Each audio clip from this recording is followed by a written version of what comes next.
شما إسرائيل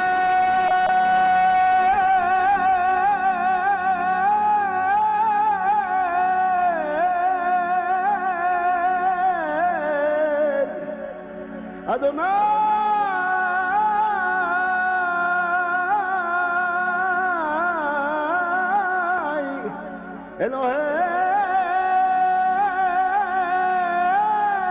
إلهينا أدوناي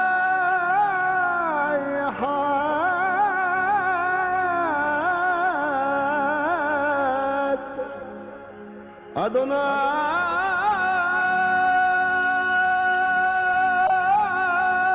أدوناي أولئيم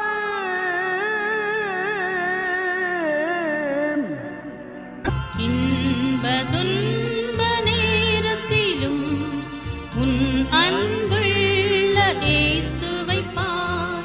இன்ப துன்ப நேரத்திலும் உன் அன்புள்ள இயேசுவைப் பார். தோழரால் பகைக்கப்பட்டு மனக்லேசம் அடையும் போதும், தோழரால் பகைக்கப்பட்டு மனக்லேசம் அடையும் போதும், உலகம் உன்னை இகழ்ச்சி செய்து தங்கள் இடத்தை விட்டோடும் போதும், இன்ப துன்ப நேரத்திலும் உன் அன்புள்ள இயேசுவைப் பார். இன்ப துன்ப நேரத்திலும் உன் அன்புள்ள இயேசுவைப் பார். அவர் தாமே சோதிக்கப்பட்டு பாடு நமக்காய் பட்டதினால், அவர் தாமே சோதிக்கப்பட்டு பாடு நமக்காய் பட்டதினால், அவர் சோதிக்கப்படும் நமக்கு உதவி செய்ய வல்லவரா. இன்ப துன்ப நேரத்திலும் உன் அன்புள்ள இயேசுவைப் பார்.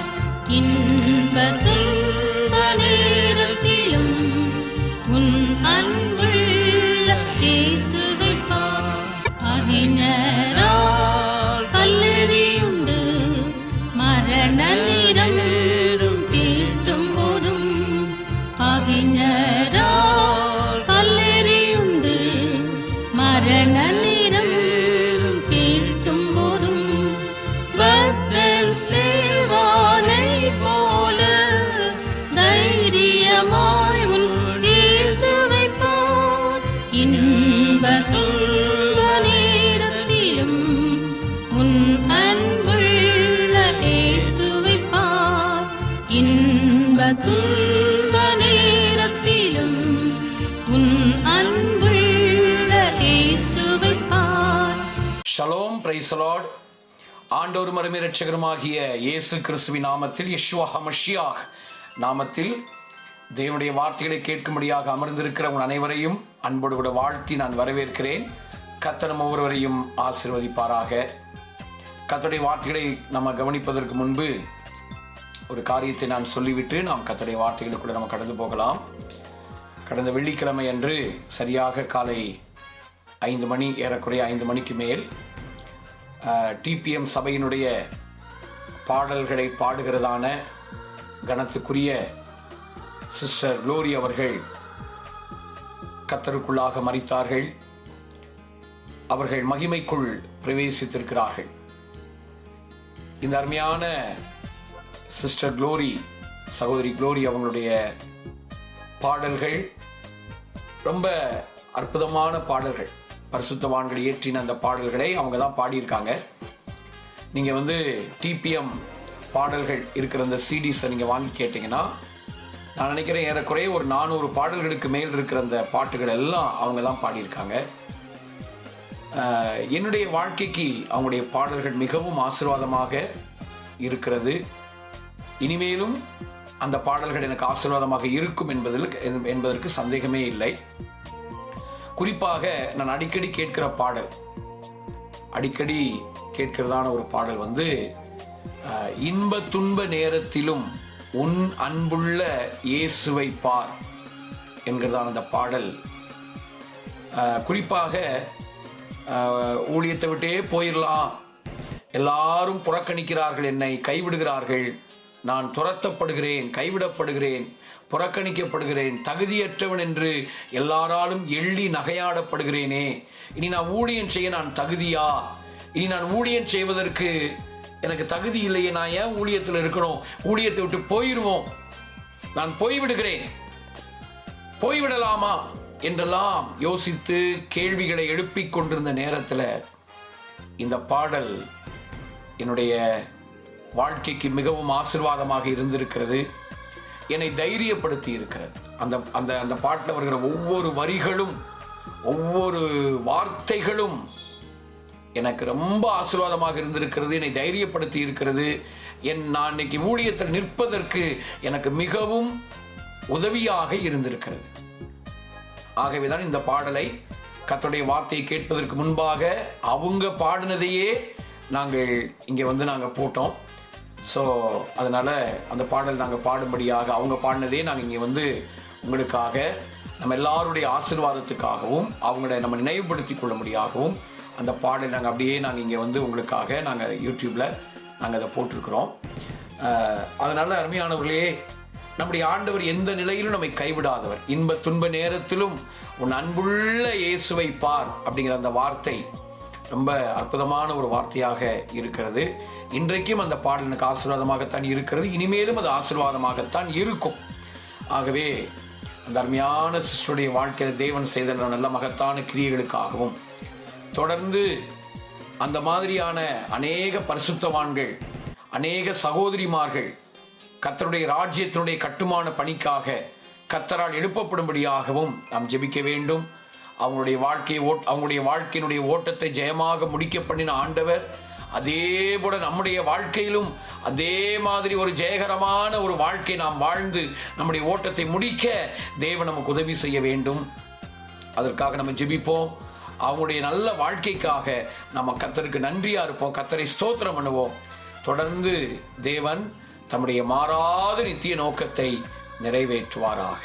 ஆமேன். சரி, நம்ம கர்த்தருடைய வார்த்தைக்கு நேராக நம்ம கடந்து போகலாம். இந்த நாட்களில் நம்ம வந்து தொடர்ச்சியாக ஒரு காரியத்தை நாம் படித்துக் கொண்டிருக்கிறோம். பொற்பரன் அருளிய பொக்கிஷங்கள் என்கிற தலைப்பில் நாம் தேவனுடைய வார்த்தைகளை நாம் கவனித்துக் கொண்டிருக்கிறோம். இதை வந்து நம்ம எங்கிருந்து நம்ம படிக்கிறோம் அப்படின்னா, உபாகமம் 4ஆம் அதிகாரம், உபாகமம் 6ஆம் அதிகாரம் அதனுடைய 4வது வசனத்திலிருந்து நாம் அதை கவனித்துக் கொண்டிருக்கிறோம். உபாகமம் 6ஆம் அதிகாரம் அதனுடைய 4வது வசனத்தை வாசிப்போமாக. உபாகமம் 6:4 அதை வாசிக்கும் போது அங்க தெளிவாக அங்க வந்து காரியங்கள் சொல்லப்பட்டிருக்கிறது. உபாகமம் 6:4 அதை வாசிக்கும் போது, இஸ்ரவேலே கேள், நம்முடைய தேவனாகிய கர்த்தர் ஒருவரே கர்த்தர். போதும். இஸ்ரவேலே கேள், நம்முடைய தேவனாகிய கர்த்தர் ஒருவரே கர்த்தர். எபிரேய மொழியில இந்த வசனம் நம்ம எல்லாருக்கும் தெரிந்த வசனம் தான். எபிரேய மொழியில வாசிக்கிறேன். ஷமா இஸ்ராயேல் யஹவா எலோஹேனு யஹவா ஏகாட் என்று எபிரேய மொழியில் இந்த வசனம் இருக்கிறது. இதுக்குள்ளாக ஆண்டவர் 6 விதமான பொக்கிஷங்களை கர்த்தர் மறைத்து வைத்திருக்கிறார் இஸ்ரவேல் ஜனங்களுக்கு. அதிலையும் குறிப்பாக எகிப்தை விட்டு புறப்பட்டு கானானின் கரையிலே வந்து நிற்கிறதான அந்த ஜனங்களுக்கு, ஏற்கனவே எகிப்தை விட்டு புறப்பட்ட ஒரு பெருங்கூட்டத்தார் மரித்து போன நிலைமையில ஒரு புதிய சந்ததி அங்கே நிற்கிறார்கள். யோசுவாவும் காலேபையும் தவிர மற்றவங்க எல்லாரும் புதிய சந்ததியார். அந்த சந்ததிக்கு அநேக காரியங்களை மோசே அறிவுரைகளாக கூறிக்கொண்டே வருகிறார். நிறைய அறிவுரைகளை சொல்றார். அப்படி அறிவுரைகளை சொல்லிக்கொண்டே வரும்போதுதான் இங்க சொல்றார் உபாகமம் 6:4, இஸ்ரவேலே கேள், நம்முடைய தேவனாகிய கர்த்தர் ஒருவரே கர்த்தர். ஷமா இஸ்ராயேல் யஹவா எலோஹேனு யஹவா ஏகாட் என்று அங்கே ஜனங்களை பார்த்து அந்த அறிவுரையை மோசே கூறுகிறதை நம்ம படிக்கிறோம். இன்னும் சொல்ல போனா அது ஒரு சாதாரண அறிவுரை அல்ல, ஒரு வெற்றி முழக்கமாக அங்கே அவர் சொல்லுகிறதை நம்ம படிக்கிறோம். அப்போ இந்த வசனம் புதிய ஏற்பாட்டில் அநேகம் தரம் இது திரும்ப திரும்ப திரும்ப திரும்ப மேற்கோள் காட்டப்பட்டிருக்கிறது. நம்ம அதை ஆரம்பத்திலும் அதை படித்தோம். பெரிய கற்பனை என்றும் பிரதான கற்பனை என்றும் நித்திய ஜீவனுக்கு நம்மை அருகில் கொண்டு போகிற கட்டளை என்றெல்லாம் இது புதிய ஏற்பாட்டில் வர்ணிக்கப்பட்டிருக்கிறதை நாம் ஆரம்பத்திலே முன்னுரையான காரியங்களிலேயே நாம் கவனித்தோம். சரி, இதுல 6 விதமான பொக்கிஷங்களை கர்த்தர் மறைத்து வைத்திருக்கிறார். எபிரேயத்துல ஒவ்வொரு வார்த்தையும் ஒவ்வொரு பொக்கிஷமாக இருக்கிறது. அதுல நம்ம முதல் வார்த்தையை நம்ம கடந்த வாரத்துல நம்ம கவனித்தோம். ஷெமா அப்படிங்கிறதான அந்த வார்த்தைக்குள்ள ஆண்டவர் மறைத்து வைத்திருக்கிற பொக்கிஷங்களை நம்முடைய வாழ்க்கைக்கு பிரயோஜனமாக, நம்முடைய ஆத்மாவுக்கு பிரயோஜனமாக நாம் படித்தோம். இன்றைக்கு 2வது வார்த்தைக்குள்ளாக நாம் கடந்து போகிறோம். எபிரேய மொழியில முதல் வார்த்தை ஷெமா, 2வது வார்த்தையாக இருப்பது என்னன்னா இஸ்ராயேல். இந்த இஸ்ராயேல், இஸ்ரவேலே அப்படின்னு தமிழ் எழுதப்பட்டிருக்கிறது. இந்த இஸ்ராயேல் அப்படிங்கிற வார்த்தைக்குள்ளாக மறைந்திருக்கிற, தேவன் மறைத்து வைத்திருக்கிற பொக்கிஷங்களை இன்றைக்கு நாம் எடுத்து நம்முடைய ஆத்துமாவில் நாம் அனுபவித்து நாம் மகிழும்படியாக கர்த்தர் நமக்கு உதவி செய்வாராக. அப்போ இன்னைக்கு நம்ம படிக்க போற அந்த வார்த்தை இஸ்ராயேல் அப்படிங்கிறதான வார்த்தை. ஆதியாகமம் 32ஆம் அதிகாரம் அதனுடைய 27, 28 வசனங்களை படிக்கும் போது ஆண்டவர் யாக்கோபை தான் தனித்து ஜெபத்தில் போராடி கொண்டிருந்த, இரவெல்லாம் போராடி கொண்டிருந்த யாக்கோபை தான் ஆண்டவர் என்ன செய்கிறார்னா இஸ்ரவேலாக மாற்றுகிறதை நம்ம படிக்கிறோம். வாசியுங்கள். ஆதியாகமம் 32ஆம் அதிகாரம் அதனுடைய 27, 28 வசனங்கள். அவர் உன் பேர் என்ன என்று கேட்டார். யாக்கோபு என்றான். அப்பொழுது அவர் உன் பேர் இனி யாக்கோபு எனப்படாமல் இஸ்ரவேல் எனப்படும், தேவனோடும் மனிதனோடும் போராடி மேற்கொண்டாயே என்றார். முதல் முறையாக நம்ம எழுத்தின்படி வெளிப்படையாக பார்க்கும்போது இந்த இஸ்ராயேல் அப்படிங்கிற வார்த்தை இங்கதான் வருது. ஆதியாகமம் 32ஆம் அதிகாரம் அதனுடைய 27, 28 வசனங்களிலே வருகிறது.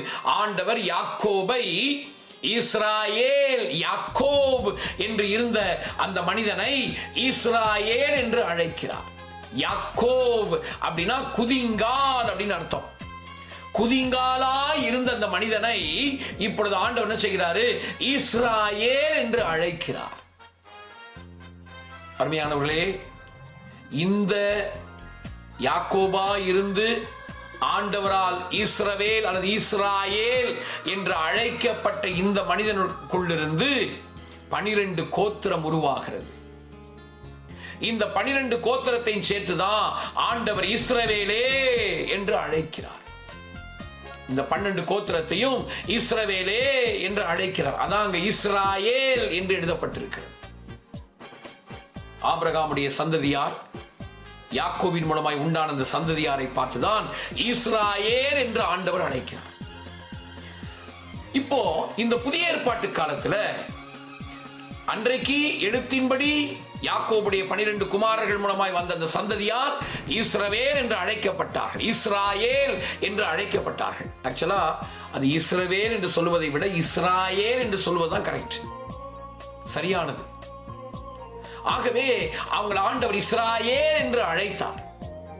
இந்த புதிய ஏற்பாட்டு காலத்தில் ரட்சிக்கப்பட்டு அபிஷேகம் பெற்ற தேவ பிள்ளைகளாகிய நம்மையும் ஆண்டவர் ஆவிக்குரிய இஸ்ராயேலாக நம்மை மாற்றி இருக்கிறார். இந்த இஸ்ராயேல் என்கிறதான இந்த ஸ்தானம் நமக்கு எப்படி கிடைத்ததுன்னு சொன்னா, நம்முடைய சொந்த பலத்தினால் அல்ல, நம்முடைய சுய மேன்மைகளினால் அல்ல. எப்படி நாம் இதை பெற்றுக்கொண்டோம்?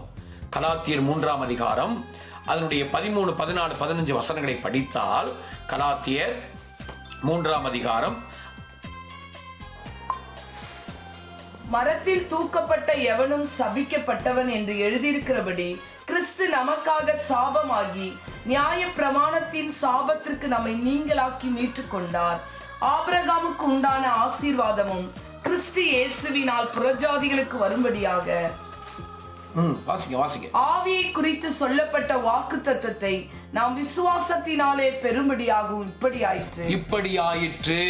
ஆகவே மரத்திலே தூக்கப்பட்ட எவனும் சபிக்கப்பட்டவன் எழுதியிருக்கிறபடி கிறிஸ்து நமக்காக சாபமாகி நம்முடைய எல்லா சாபங்களையும் நம்மை விட்டு நீக்கி, நம்முடைய பாவங்கள், சாபங்கள், அக்கிரமங்கள் எல்லாவற்றையும் நம்மை விட்டு நீக்கி, இன்றைக்கு நமக்கு வெளியேறப்பட்ட ரட்சிப்பை நமக்கு தந்து, இன்றைக்கு நம்மை ஆவிக்குரிய இஸ்ராயேலாக நம்மை மாற்றி இருக்கிறார்.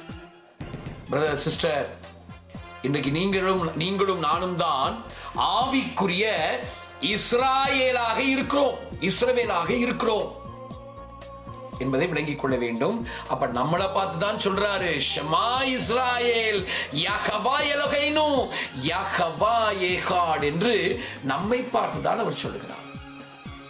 சரி, அப்போ இந்த இஸ்ரவேல் அப்படிங்கிற இந்த வார்த்தைக்குள்ளாக மறைந்திருக்கிற பொக்கிஷங்களை, பொற்பரன் அருளி இருக்கிற அந்த பொக்கிஷங்களை நாம் கண்டெடுக்கும்படியாக பரிசுத்த ஆவியானவர் நமக்கு உதவி செய்வாராக. அருமையானவர்களே, ஆண்டவர் யெஷுவா மாத்திரம் நமக்கு இல்லை அப்படின்னா, அவருடைய அனுகிரகம் நமக்கு இல்லாவிட்டால், அவருடைய கிருபை நமக்கு இல்லாவிட்டால், அந்த கல்வாரி அன்பு நமக்கு இல்லாவிட்டால், இந்த ஒரு மேலான ஸ்தானம் நமக்கு கிடைத்திருக்காது. அதனால கல்வாரி அன்புக்கு நம்ம நன்றியா இருக்கணும். ஆண்டவர் யெஷுவா நமக்கு தந்த இந்த விலையேற பெற்ற ரட்சிப்புக்காக நாம் அவருக்கு என்றைக்கும் நன்றியா இருக்க வேண்டும். சரி, இந்த இஸ்ராயேல் அப்படிங்கிற இந்த வார்த்தைக்குள்ள மறைந்திருக்கிறதான பொக்கிஷங்களை நம்ம படிக்க போறோம்.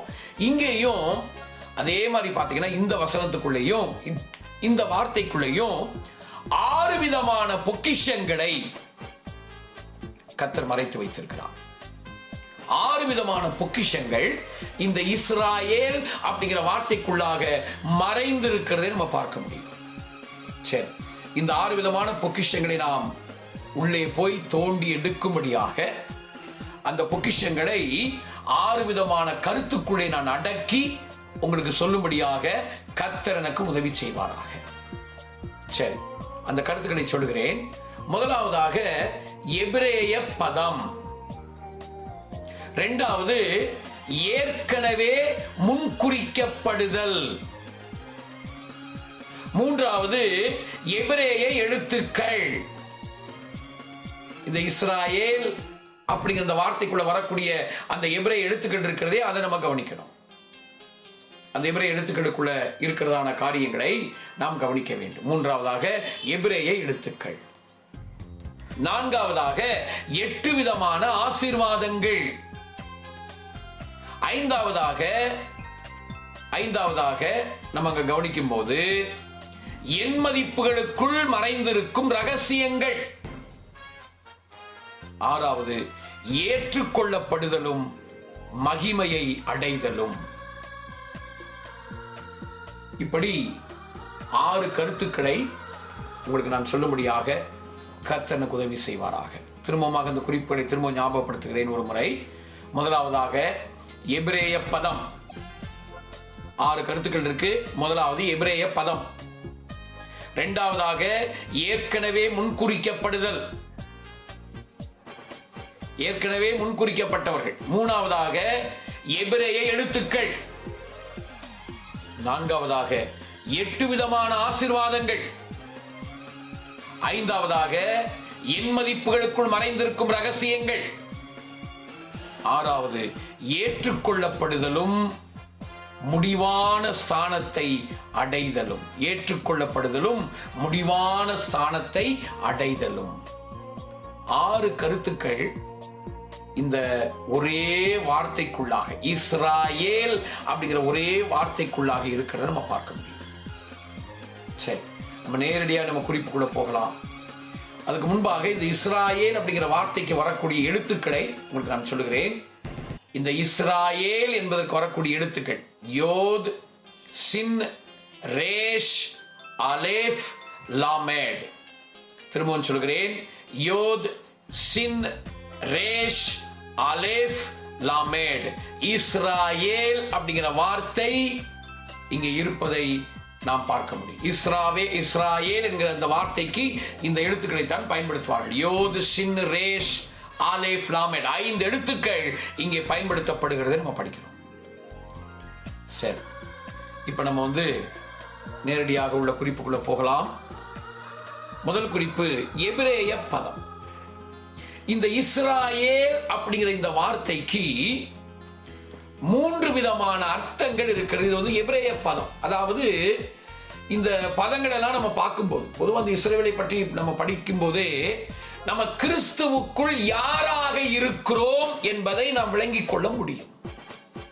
அருமையான தேவ ஜனமே, அருமையான நண்பர்களே, சபையாரே, நம்ம நிறைய நேரங்களில் நம்மை குறித்து ஒரு தாழ்மையான, அதாவது ஒரு தாழ்வு மனப்பான்மை, தாழ்மை அல்ல தாழ்வு மனப்பான்மைக்குள்ளாக நாம் போகிறோம். நம்மை நாமே குறைவாக மதிப்பிடுகிறதான ஒரு நிலைக்கு நாம் போகிறோம். அப்படி அல்ல. ரட்சிக்கப்பட்டு அபிஷேகம் பெற்ற தேவ பிள்ளைகளாகிய நீங்களும் நானும் கிறிஸ்துவுக்குள் நாம் யாராக இருக்கிறோம் என்பதை நாம் பார்க்க வேண்டும். பவுல் சொல்வார்ல, ஒருவன் கிறிஸ்துவுக்குள் இருந்தால் அவன் யாரு? புது சிருஷ்டியாக இருக்கிறான், பழையவைகள் எல்லாம் ஒளிந்து போயின, எல்லாம் புதிதாயின சொல்கிறாரே. அப்ப கிறிஸ்துவுக்குள் நீங்களும் நானும் யார் என்பதை நாம் கவனிக்க வேண்டும். அதனால தான் இஸ்ராயேல் அப்படிங்கிற இந்த வார்த்தைக்குள்ள ஆண்டவர் அதை பொக்கிஷமாக மறைத்து வைத்திருக்கிறார். சரி, அப்ப பாருங்க, இந்த எபிரேய பதம் இஸ்ராயேல் என்பது எபிரேய வார்த்தையாக இருக்கிறது. இந்த இஸ்ராயேல் அப்படிங்கிற இந்த எபிரேய பதத்துக்கு 3 அர்த்தங்கள் இருக்கிறது. 3 அர்த்தம். முதல் அர்த்தம் என்ன அப்படின்னா, முதல் அர்த்தம் போராடி மேற்கொண்டவன். இஸ்ராயேல் அப்படிங்கிற வார்த்தைக்கு முதல் அர்த்தம் என்ன அப்படின்னா, போராடி மேற்கொண்டவன், அது போராடி ஜெயிக்கிறவன். அருமையானவர்களே, எப்படி அந்த இஸ்ராயேல், எழுத்தின்படி உள்ள இஸ்ராயேல், அதுக்கு போராடி மேற்கொள்ளுதல் என்ற அர்த்தமோ, யாக்கோபு அதே மாதிரிதான் போராடி மேற்கொள்கிறாரே, தேவனோடு மனிதனோடு போராடி மேற்கொண்டாயே என்று சொல்லப்பட்டிருக்கிறது அல்லவா? இதே போல இந்த புதிய ஏற்பாட்டு காலத்தில் வாழ்கிற நீங்களும் நானும், இந்த கடைசி காலத்தில் வாழ்கிற நீங்களும் நானும் ஆவிக்குரிய இஸ்ரவேலாக இருக்கிறோம் அல்லவா? நம்முடைய வாழ்க்கையிலும் ஒரு அனுபவம் இருக்கணும். என்னன்னா, போராடி ஜெயிக்கிற ஒரு அனுபவம். ரோமர் 15ஆம் அதிகாரம், ரோமர் 15ஆம் அதிகாரம் அதனுடைய 32, 33 வசனங்களை படிக்கும் போது அப்போஸ்தலனாகிய பவுல் இதை தெளிவாக சொல்லுகிறதை நம்ம படிக்கிறோம். ரோமர், நீங்கள் தேவனை நோக்கி செய்யும் ஜெபங்களில் நான் போராடுவது போல நீங்களும் என்னோடு கூட போராட வேண்டும் என்று நம்முடைய கர்த்தராகிய இயேசு கிறிஸ்துவின் நிமித்தம் ஆவியானவருடைய அன்பின் நிமித்தமும் உங்களை வேண்டிக் கொள்கிறேன். அப்போ ஜெபத்துல நம்ம போராட வேண்டுமா? ஜெபத்துல போராடணும். போராடுவது மட்டுமல்ல, போராடி ஜெயிக்க வேண்டும். நம்முடைய ஜெபங்கள் ஒரு கேஷுவலா, ஒரு அசதியா, ஒரு தூங்கி வழிந்து ஜெபிக்கிற ஜெபமா இருக்கக்கூடாது. போராடி ஜெபிக்கிற ஒரு ஜெபம் நமக்கு ரொம்ப முக்கியம். அது மட்டுமல்ல, அப்படி ஜெபிக்கிற அந்த ஜெபத்துல, நம்ம போராடி ஜெபிக்கிற ஜெபத்துல அந்த போராடி ஜெபிப்பதோடு நின்றுவிடக்கூடாது. நாம் போராடி ஜெபித்து ஜெயம் பெற வேண்டும், வெற்றி அடையணும். ஜெய வீரர்களாக ஆண்டவருக்கு முன்பாக போய் நிற்க வேண்டும். எபேசியர் 6ஆம் அதிகாரம் அதனுடைய 12, 13 வசனங்களை நீங்க படிச்சீங்கன்னா, எபேசியர் புத்தகத்துல 6ஆம் அதிகாரம், எபேசியர் 6ஆம் அதிகாரம் அதனுடைய 12, 13 வசனங்களை நீங்க படிச்சீங்கன்னா அங்கு தெளிவாக சொல்லப்பட்டிருக்கிறது. எபேசியர் 6, 12, 13 வசனங்கள். ஏனெனில் மாம்சத்தோடும் இரத்தத்தோடும் அல்ல, துரைத்தனங்களோடும் அதிகாரங்களோடும் இப்பிரபஞ்சத்தின் அந்தகார லோகாதிபதிகளோடும் வானமண்டலங்களில் உள்ள பொல்லாத ஆவிகளின் சேனைகளோடும் நமக்கு போராட்டம் உண்டு. தொடர்ந்து வாசிங்க. ஆகையால் தீங்கு நாளிலே அவைகளை நீங்கள் எதிர்க்கவும், பாருங்க, அப்ப எதிர்க்கணுமா? அப்புறம் சகலத்தையும் செய்து முடித்தவர்களாய் நிற்கவும் திராணி உள்ளவர்கள் ஆகும்படிக்கு தேவனுடைய சர்வாயுத வர்க்கத்தை எடுத்துக்கொள்ளுங்கள். சகலத்தையும் செய்து முடித்தவர்களாக. அவனை எதிர்த்து போராடி ஜெயிக்கிறவர்களாக நீங்களும் நானும் காணப்பட வேண்டும் என்று கர்த்தர் விரும்புகிறார். ஆண்டவர் உங்களுக்கு எனக்கும் தோல்வியை அல்ல வெற்றியையே வாக்கு பண்ணி இருக்கிறார். இஸ்ராயேல் என்றால் என்ன அர்த்தம்? போராடி மேற்கொள்ளுகிறவன். காலமெல்லாம் போராடி போராடி போராடி போராடி அவர் கடைசியில் தோற்று போகிறவன் அல்ல, போராடி மேற்கொள்ளுகிறவன் தான் இஸ்ராயேல் என்பதை நம்ம விளங்கிக் கொள்ள வேண்டும். பிரதர் சிஸ்டர், வாழ்க்கையில தோல்வி அடைஞ்ச மாதிரி இருக்கா? நிறைய விஷயங்களை நீங்க தோற்று போனது போல உணர்றீங்களா? இது முடிவில்லைங்க ஐயா, அம்மா, சகோதர சகோதரிகளே, இது முடிவல்ல. நீங்க நினைக்கிற இந்த தோல்வி மனப்பான்மை அது உங்களுடைய முடிவு அல்ல. தயவு செய்து அந்த மனப்பான்மை விட்டு வெளியே வாங்க. இன்னும் நீங்க போக வேண்டிய தூரம் வெகு தூரம் இருக்கு பிரதர். நீங்க போக வேண்டிய தூரம் வெகு தூரம் இருக்கு சிஸ்டர். கர்த்தர் ஜெயத்தை தான் வாக்கு பண்ணுகிறார். வெறும் ஜெயம் அல்ல, ஜெயத்தின் மேல் ஜெயத்தை கர்த்தர் வாக்கு பண்ணி இருக்கிறார். நீங்களும் நானும் போராடி ஜெயிக்க வேண்டியவர்கள். அந்த எபேசியர் 6ஆம் அதிகாரத்துல 14 இருந்து 18 வரைக்கும் நீங்க வாசித்துக் கொள்ளுங்க, வீட்டுல படித்துக் கொள்ளுங்க. அங்க சர்வாயுத வர்க்கங்களை ஆண்டவர் அதற்காகவே நமக்கு தந்திருக்கிறார். அதுல பாத்தீங்கன்னா 5 ஆயுதங்கள் நம்மை பாதுகாக்க, ஒரு ஆயுதம் எதிரியை தாக்குவதற்கு. அப்படி 6 விதமான ஆயுதங்களை கர்த்தர் கொடுத்திருக்கிறாரு. அதை உபயோகிப்பதற்கு பலனாக ஜெபத்தை தந்திருக்கிறார், ஜெப ஜீவியம். எல்லாவற்றுக்கும் மேல தேவ அன்பு நமக்கு இருக்கிறது. தேவனுடைய அன்பினால் நம்ம எல்லாவற்றையும் ஜெயிக்க முடியும். ரோமர் 8ஆம் அதிகாரம், ரோமர் 8ஆம் அதிகாரத்துல அதனுடைய 37, 38 வசனங்களை படிக்கும் போது, ரோமர் 8ஆம் அதிகாரம் அதனுடைய 37, 38 வசனத்தை வாசிப்போமாக. ரோமர் 8. இவைகள் எல்லாவற்றிலேயும் நாம் நம்மிலே அன்பு கூறுகிறவராலே, நாம் நம்மில் அன்பு கூறுகிறவராலே முற்றும் ஜெயம் கொள்கிறவர்களாய் இருக்கிறோம், முற்றும் ஜெயம் கொள்ளுகிறவர்களாய் இருக்கிறோமே என்று நாம் படிக்கிறோம். அதனால இஸ்ராயேல் என்று சொன்னால் போராடி மேற்கொள்ளுகிறவன் என்று அர்த்தம். அது மட்டும் இல்ல, கர்த்தருக்கு ஸ்தோத்திரம். அது மட்டுமல்ல, இந்த இஸ்ராயேல் என்பதற்கு, இந்த எபிரேய வார்த்தைக்கு, இந்த எபிரேய பதத்திற்கு இன்னொரு அர்த்தம் இருக்கு. என்னன்னா, தேவனுடைய பிரபு, பிரின்ஸ் ஆஃப் காட். ஜார் ஷின் ரேஷ் இருக்கு பாருங்க, அந்த ஜார் அப்படின்னா பிரின்ஸ், பிரபு. அந்த கடைசியில் இருக்கிற அந்த எல் என்பது தேவனை குறிக்கிறது. சோ முன்னாடி யோது வந்திருக்கு, சோ அதெல்லாம் சேர்த்தா இஸ்ராயேல் அப்படின்னு வருகிறது. இஸ்ராயேல் என்றால் தேவனுடைய பிரபு.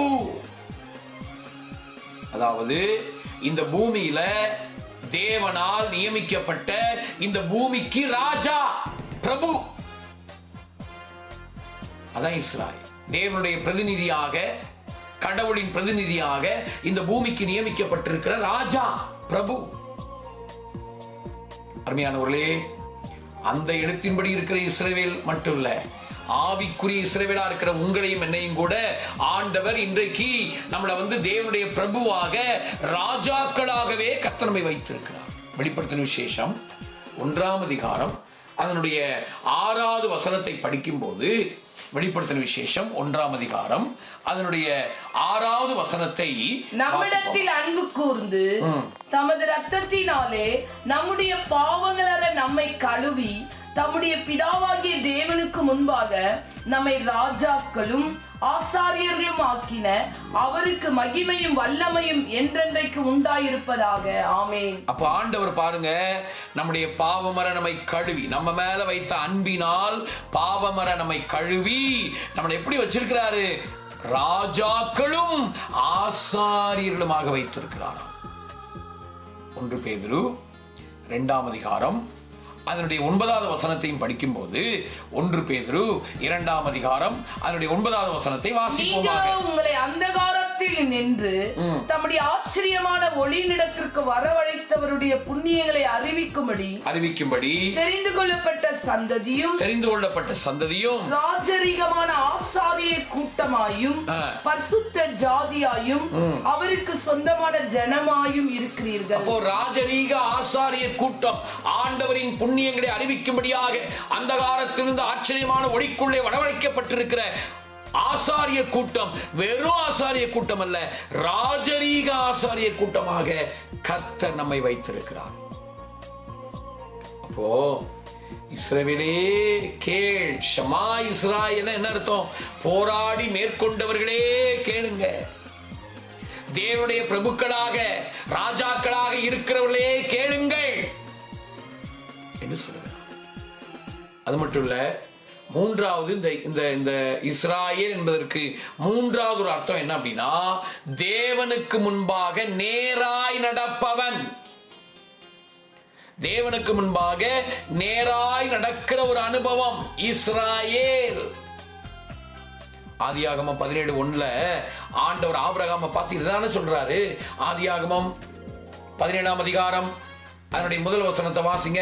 ஆதியாகமம் 17:1 அதை வாசிக்கும் போது இதுதான் இங்க சொல்லப்பட்டிருக்கு. ஆபிரகாம் 99 வயதான பொழுது கர்த்தர் ஆபிரகாமுக்கு தரிசனமாகி, நான் சர்வ வல்லமை உள்ள தேவன், நான் சர்வ வல்லமை உள்ள தேவன், நீ எனக்கு முன்பாக நடந்து கொண்டு உத்தமனாயிரு. நீ எனக்கு முன்பாக நடந்து கொண்டு உத்தமனாயிரு. அதாவது எனக்கு முன்பாக நீ என்ன செய்? நேர்மையா நட, உத்தமனாயிரு. நான் யார் தெரியுமா? எல் ஷடாய் என்று சொல்லுகிறார். சர்வ வல்லமையுள்ள தேவன், தாயை போல உன்னை அரவணைத்து போஷிக்கிற தேவன் என்று வாக்கு பண்ணுகிறார். பிரதர் சிஸ்டர், இஸ்ராயேல் அப்படின்னு என்ன அர்த்தம் தெரியுமா? ஆண்டவருக்கு முன்பாக நேராய் நடப்பது.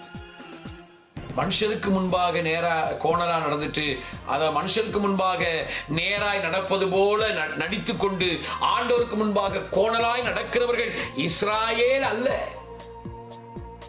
இஸ்ராயேல் அல்ல. உண்மையான இஸ்ரவேல் யார்? மனுஷருக்கு முன்பாக எப்படி நடக்கிறோங்கிறது அப்புறம். முதல்ல கடவுளுக்கு முன்பாக உத்தமமாக நேர்மையாக நேரானவர்களாக நடப்பது என்பதுதான் இஸ்ராயேல். இஸ்ராயேல் அப்படின்னா ஆண்டவருக்கு முன்பாக நேராய் நடப்பவன். குதிங்காலாய் இருந்து மற்றவங்க கால் பிடிச்சு வாழ்ந்த இந்த யாக்கோபை இப்பொழுது ஆண்டவர் மற்றவர்களுக்கு முன்பாக தேவனுக்கு முன்பாக நேராய் நடக்கிறவனாக கர்த்தர் மாற்றுகிறார். அவர் அப்படி மாற்றுறார்.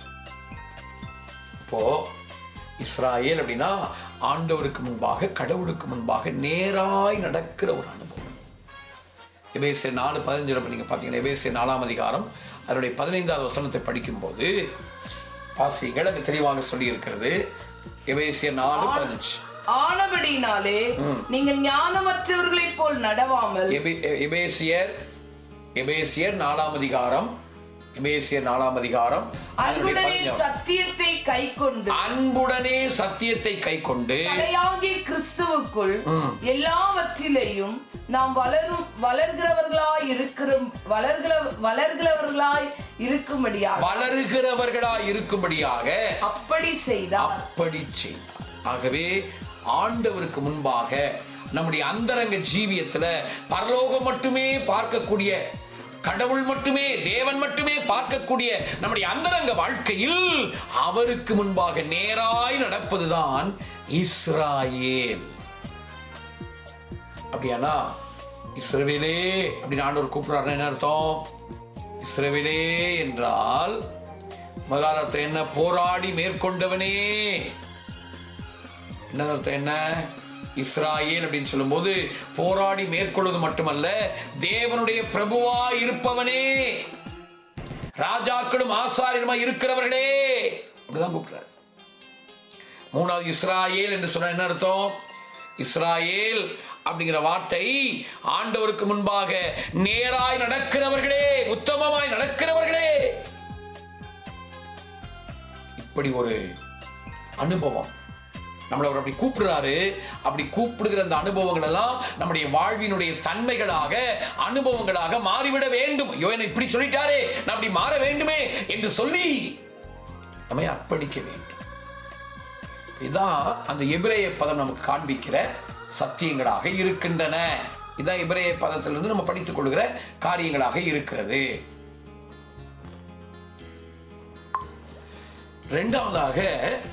ரெண்டாவது நம்ம படிக்கிற விஷயம் என்ன? ரெண்டாவது பொக்கிஷம் என்ன அப்படின்னா, ஏற்கனவே முன்குறிக்கப்பட்டவர்கள். இந்த இஸ்ராயேல் அப்படின்னு நம்ம படிக்கிறோமே, இதுல நம்ம இரண்டாவதாக விளங்கிக் கொள்ளக்கூடிய ஒரு காரியம் என்ன அப்படின்னா, ஏற்கனவே முன்குறிக்கப்பட்டவர்கள். இந்த இஸ்ராயேல் என்று சொல்லுகிறவங்க நமக்கு வெளிப்படையாக பார்க்கும்போது ஆதியாகமம் 32ஆம் அதிகாரத்துடைய 27, 28 வசனங்கள்ல இஸ்ராயேல் அப்படிங்கிற பேர் வெளிப்படையாக வருகிறது. ஆனால் அருமையான நண்பர்களே, தேவ ஜனங்களே, விளங்கிக் கொள்ளுங்க, நம்ம கரத்துல கர்த்தர் கொடுத்திருக்க இந்த வேதாகம் இருக்கே, இது அநேக புதை பொருள்களை உள்ளடக்கிய பொக்கிஷம். இதுக்குள்ள நிறைய மறைவான காரியங்கள் இருக்கிறது. நேரடியா ஒண்ணு இருக்கும், மறைவா பார்த்தா வேற ஒண்ணு அதுக்குள்ள மறைஞ்சிருக்கும். அதை கண்டுபிடிக்கணும், கண்டுபிடிக்க வேண்டும். அப்போ வெளிப்படையா பார்த்தா ஆதியாகமம் 32, 27, 28 இஸ்ராயேல் அப்படிங்கிற வார்த்தை இருக்கு. ஆனால் மறைமுகமாக உள் ஆழங்களிலே கவனித்தால் இந்த வார்த்தை ஆதியாகமத்திலேயே வருகிறது. அதிலையும் குறிப்பா சொல்ல போனா ஆதியாகமம் 1ஆம் அதிகாரம் 2ஆம் அதிகாரத்திலேயே வருகிறது. குறிப்பாக 3 இடங்களிலே வருவதை நம்ம பார்க்க முடியும். 3 இடங்கள்ல. சரி, முதலாவது பாத்தீங்கன்னா ஆதியாகமம் 1:1 நமக்கு தெரியும். ஆதியாகமம் 1:1 ஆதியிலே தேவன் வானத்தை பூமி சிருஷ்டித்தார் அப்படின்னு தமிழ் எழுதியிருக்கு. எபிரேய மொழியில பெரேஷித் பரா எலோகிம் எத்கா ஷமாயிம் வேயத்கா எரேஸ் என்று எழுதியிருக்கு. திரும்ப சொல்கிறேன், பெரேஷித் பரா எலோகிம் எத்கா ஷமாயிம் வேயத்கா ஆரேஸ் என்று எழுதப்பட்டிருக்கு. இதுல பெரேஷித்திலேயே பாருங்க, அதுக்கு என்னென்ன எடுத்து வரும் பாருங்க. பேத், ரேஷ், ஆலேஃப், ஷின், யோத், டவ். பெரேஷித் 6 எழுத்துக்கள். பேத், ரேஷ், ஆலேஃப், ஷின், யோத், டவ். இந்த டவ்வை எடுத்துட்டு இந்த பெரேஷித்ல 6 எழுத்துக்கள் இருக்கிறது அல்லவா, இந்த 6 எழுத்துக்கள்ல கர்த்தருக்கு ஸ்தோத்திரம், பேத்தையும் டவ்வையும் எடுத்துட்டு மீதி உள்ள எழுத்துக்களை நீங்க பாத்தீங்கன்னா இஸ்ராயேலுக்கு வரக்கூடிய 3 எழுத்துக்கள் அங்கே இருக்கு. இஸ்ராயேல் அப்படிங்கிற வார்த்தைக்கு வரக்கூடியதான 4 எழுத்துக்கள் அங்கேயே இருக்கிறது. 3 அல்ல, 4 எழுத்துக்கள். இந்த பேத்தையும் டவை எடுத்துட்டா 4 எழுத்துக்கள் அங்கே இருக்கிறது.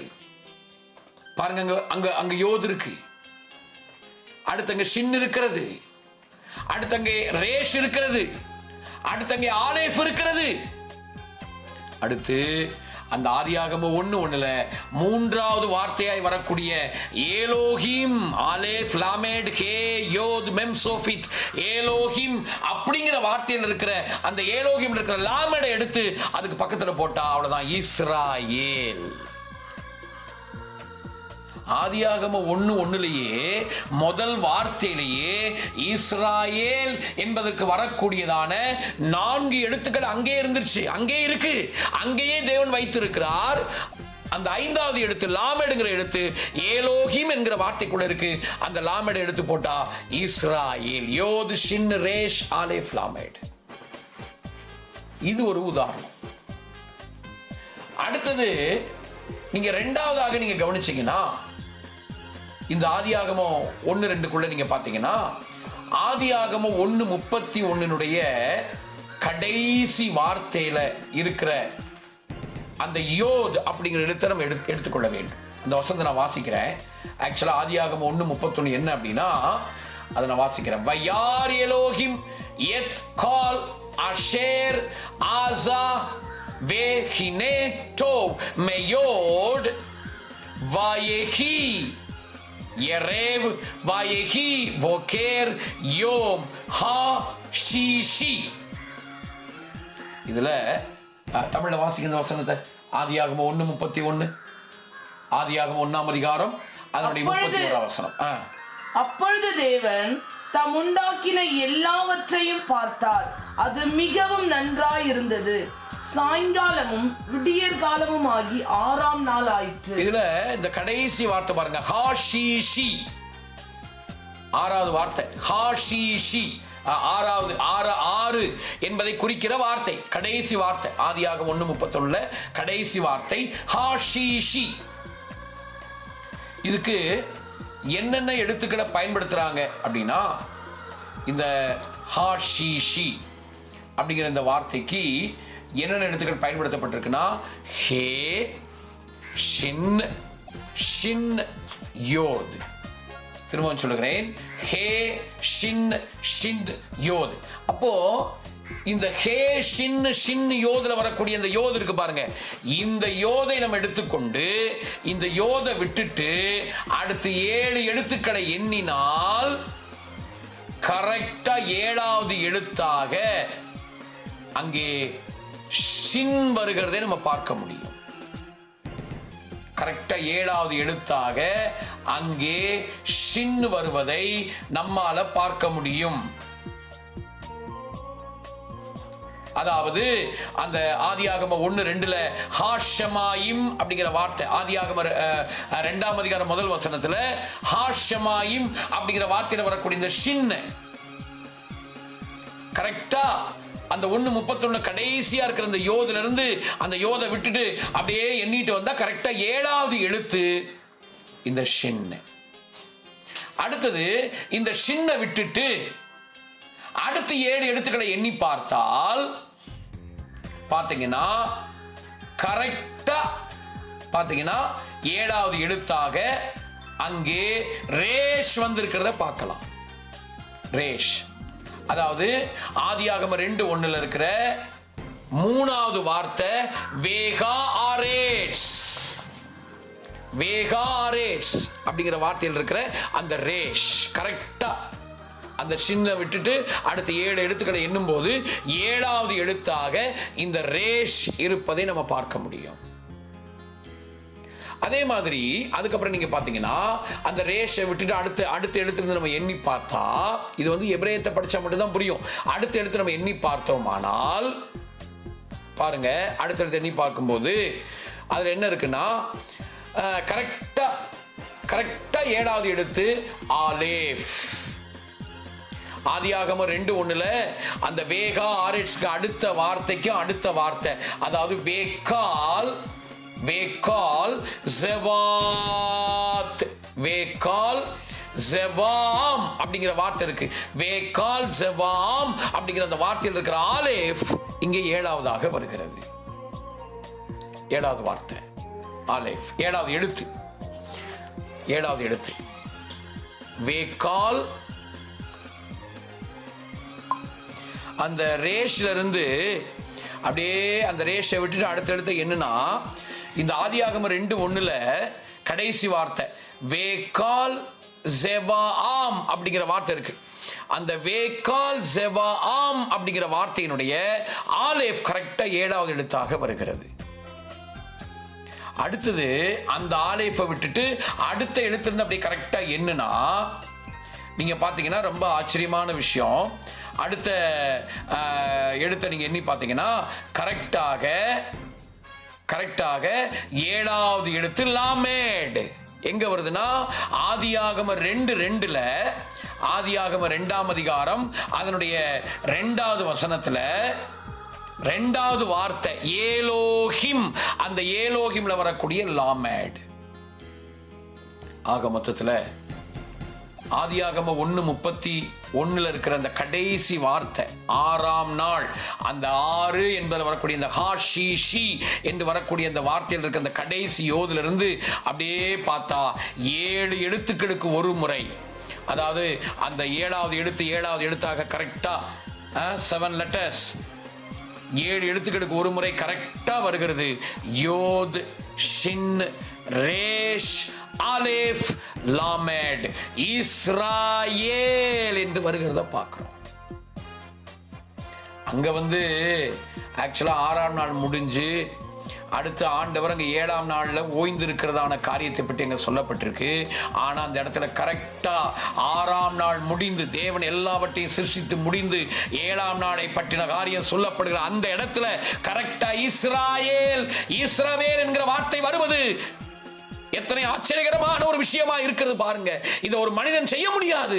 பரிசுத்த ஆவியானவர் எழுதி கொடுத்த வேதம் என்பதற்கு மிகப்பெரிய சாட்சி இது.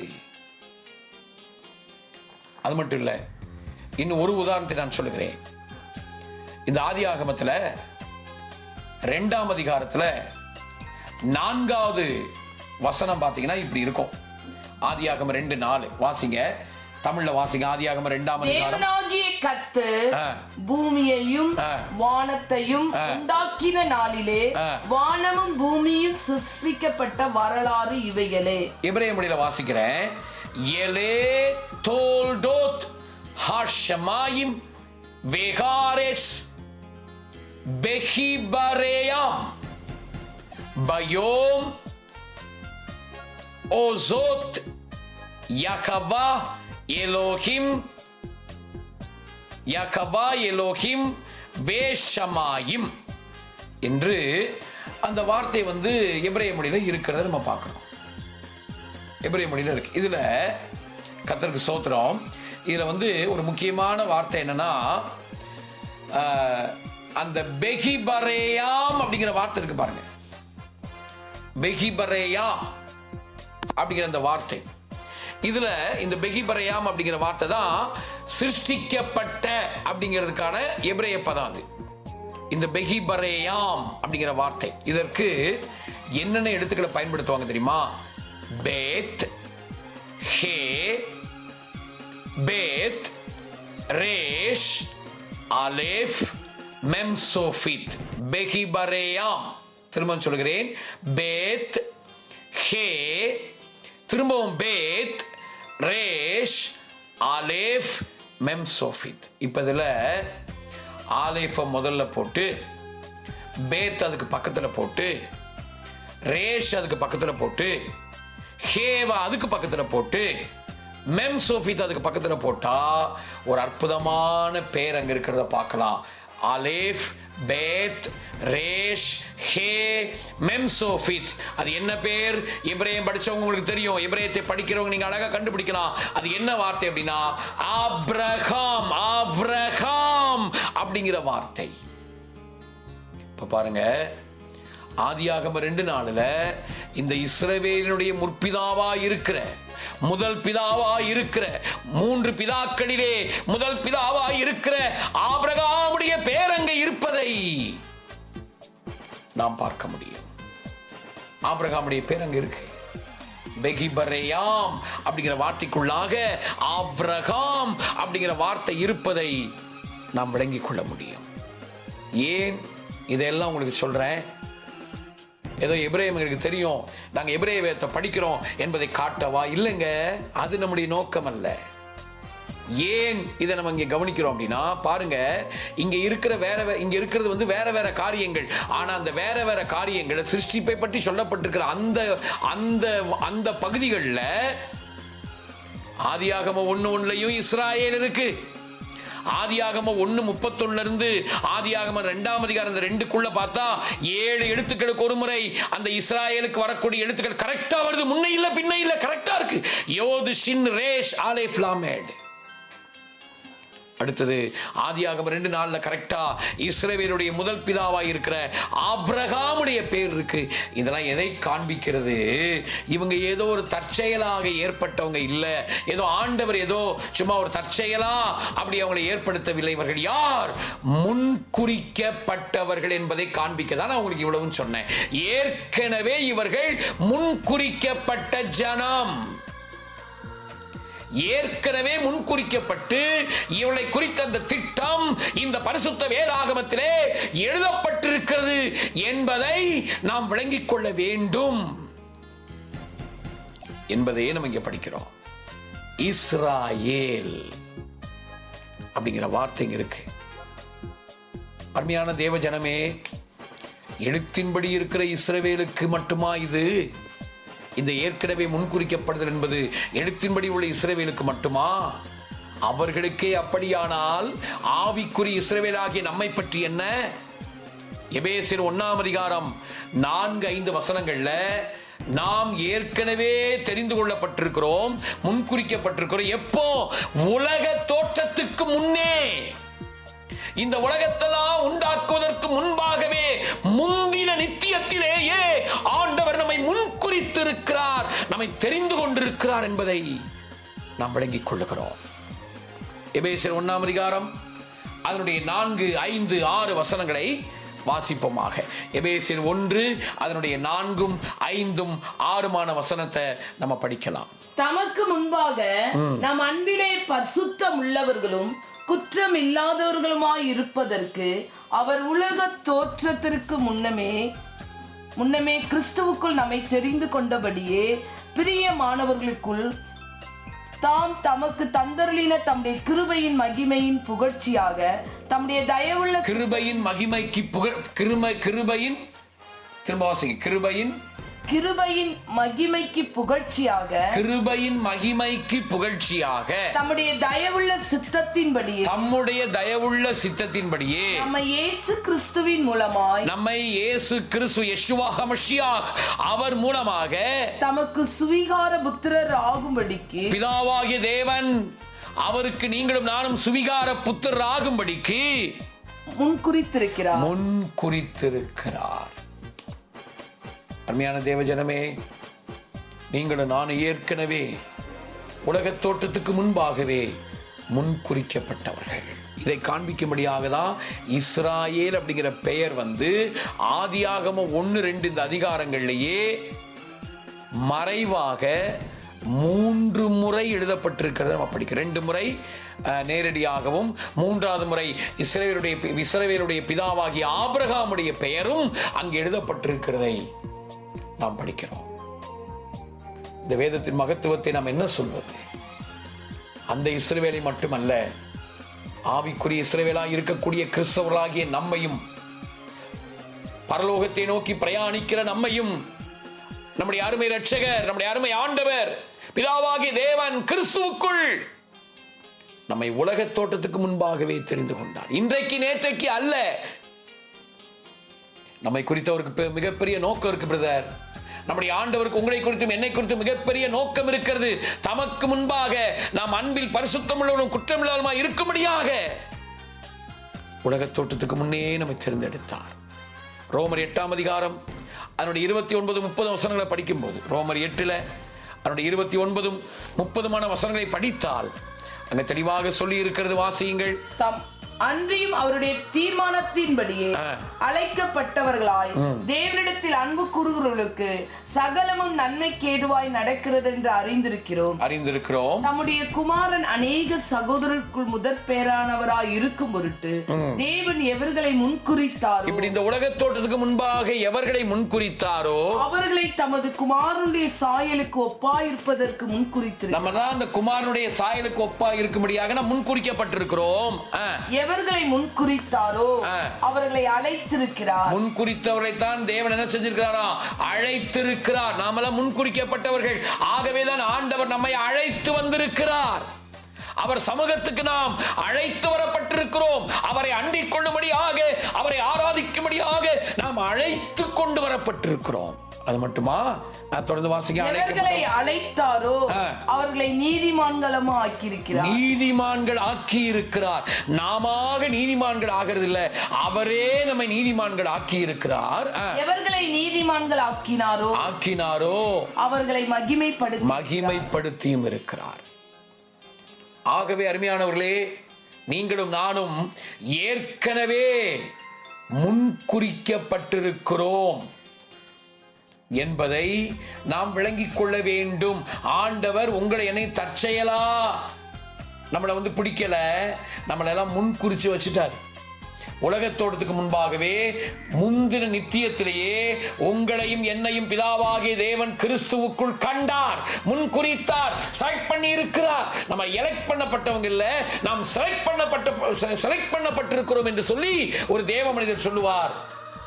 எலெக்ஷன்ல வந்தவங்கள எலெக்ஷன் அந்த நாட்கள் முடிஞ்ச உடனே தூக்கி எறிஞ்சிருவாங்க.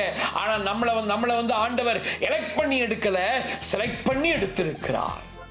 நம்மளை யாரும் கீழே தள்ள முடியாது.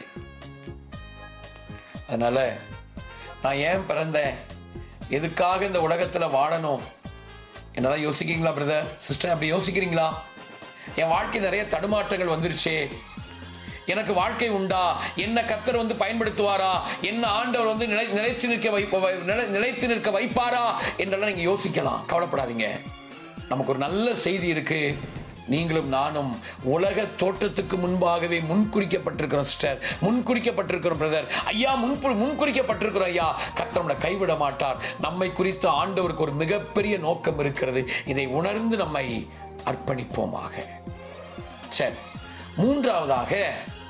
மூன்றாவது எழுத்துக்களின் ரகசியங்கள். எழுத்துக்களின் ரகசியம், அதை நம்ம கவனிக்க போறோம்.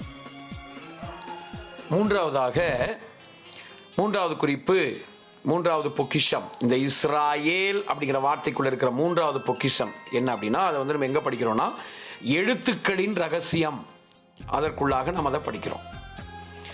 இந்த எழுத்துக்களில் நீங்க பார்த்தீங்கன்னா பாருங்க, என்னென்ன எழுத்து இருக்கு பாருங்க. யோத், ஷின், ரேஷ், அலேஃப், லாமேட். இஸ்ராயேல் என்பதற்கான எபிரேய எழுத்துக்கள் இதுதான். இப்ப இதுல இந்த கடைசியா இருக்கிற ஆலேஃப், லாமேட் இருக்கு பாருங்க. ஏல் அப்படிங்கிறது தேவனை குறிக்கிற வார்த்தைகள், தேவனை குறிக்கிற எழுத்துக்கள். அது ஏல் என்றால் தேவன். ஏல், டானியேல், அந்த மாதிரியான அந்த மாதிரி வருகிற வார்த்தைகள். டானியேல் அப்படின்னா தேவன் என் நியாயாதிபதி, அந்த மாதிரி. இந்த கடைசியா வர்ற ஏல் என்பது தேவன் என்பதை நாம் விளங்கிக் கொள்ள வேண்டும். சரி, அதை ஒரு பக்கம் மைண்ட்ல வச்சுக்கோங்க. இப்ப பாருங்க, இங்க அந்த ஏல் அப்படிங்கிற வார்த்தையை விட்டுட்டு அதை ஒரு பக்கமா வச்சுட்டு மீதி இருக்கிற எழுத்துக்கள் யோது, ஷின், ரேஷ், இந்த 3 எழுத்துக்களையும் எடுத்துக்கொண்டால் யோத் என்பது கரத்தை குறிக்கிறது, இன்னொரு விதத்தில் உருவாக்குதலை குறிக்கிறது. யோத் என்றால் உருவாக்கப்படுதல். அடுத்தது அந்த ஷின் இருக்கு பாருங்க. இந்த ஷின் என்பது, கர்த்தருக்கு ஸ்தோத்திரம், ஷின் அப்படின்னா அழித்தல் என்று அர்த்தம். அழித்தல் அல்லது உடைத்தல். அப்போ இந்த ஷின் என்பது உடைக்கப்படுவதை குறிக்கிறது. அடுத்தது அந்த கடைசியா இருக்க இந்த ரேஷ் இருக்கு பாருங்க. ரேஷ் என்றால் தலை என்று அர்த்தம். அது உயர்த்தப்படுதலை காண்பிக்கிறது. இப்ப பாருங்க, தேவனை பார்க்கிறோம். ஆலேஃப், லாமேட், ஏல் அப்படிங்கிற தேவனை பார்க்கிறோம். அடுத்து இந்த யோதுல வந்து உருவாக்கப்படுதலை பார்க்கிறோம். ஷின்ல உடைக்கப்படுதலை பார்க்கிறோம். ரேஷ் என்பதில் தலையை பார்க்கிறோம். அது உயர்த்தப்படுதலை குறிக்கிறது. இப்ப இதெல்லாத்தையும் ஒரு ஆர்டர் படுத்தி ஒரு வரிசைப்படுத்தினால் இஸ்ராயேல் அப்படிங்கிறதான இந்த வார்த்தைக்குள்ளாக என்ன இருக்கிறது? தேவனால் உடைக்கப்பட்டு உருவாக்கப்பட்டு உயர்த்தப்படுகிறவன் என்று அர்த்தம். இஸ்ராயேல் அப்படிங்கிற வார்த்தையுடைய அர்த்தம் என்ன? அவன் தேவனால் தான் உடைக்கப்படுகிறான். எதற்காக? உருவாக்கப்படும்படியாக. கர்த்தர் அவனை உடைத்து உருவாக்கி அவனை உயர்த்துகிறார் என்பதான் அர்த்தமாக இருக்கிறது. எத்தனை ஆச்சரியம் பாருங்க.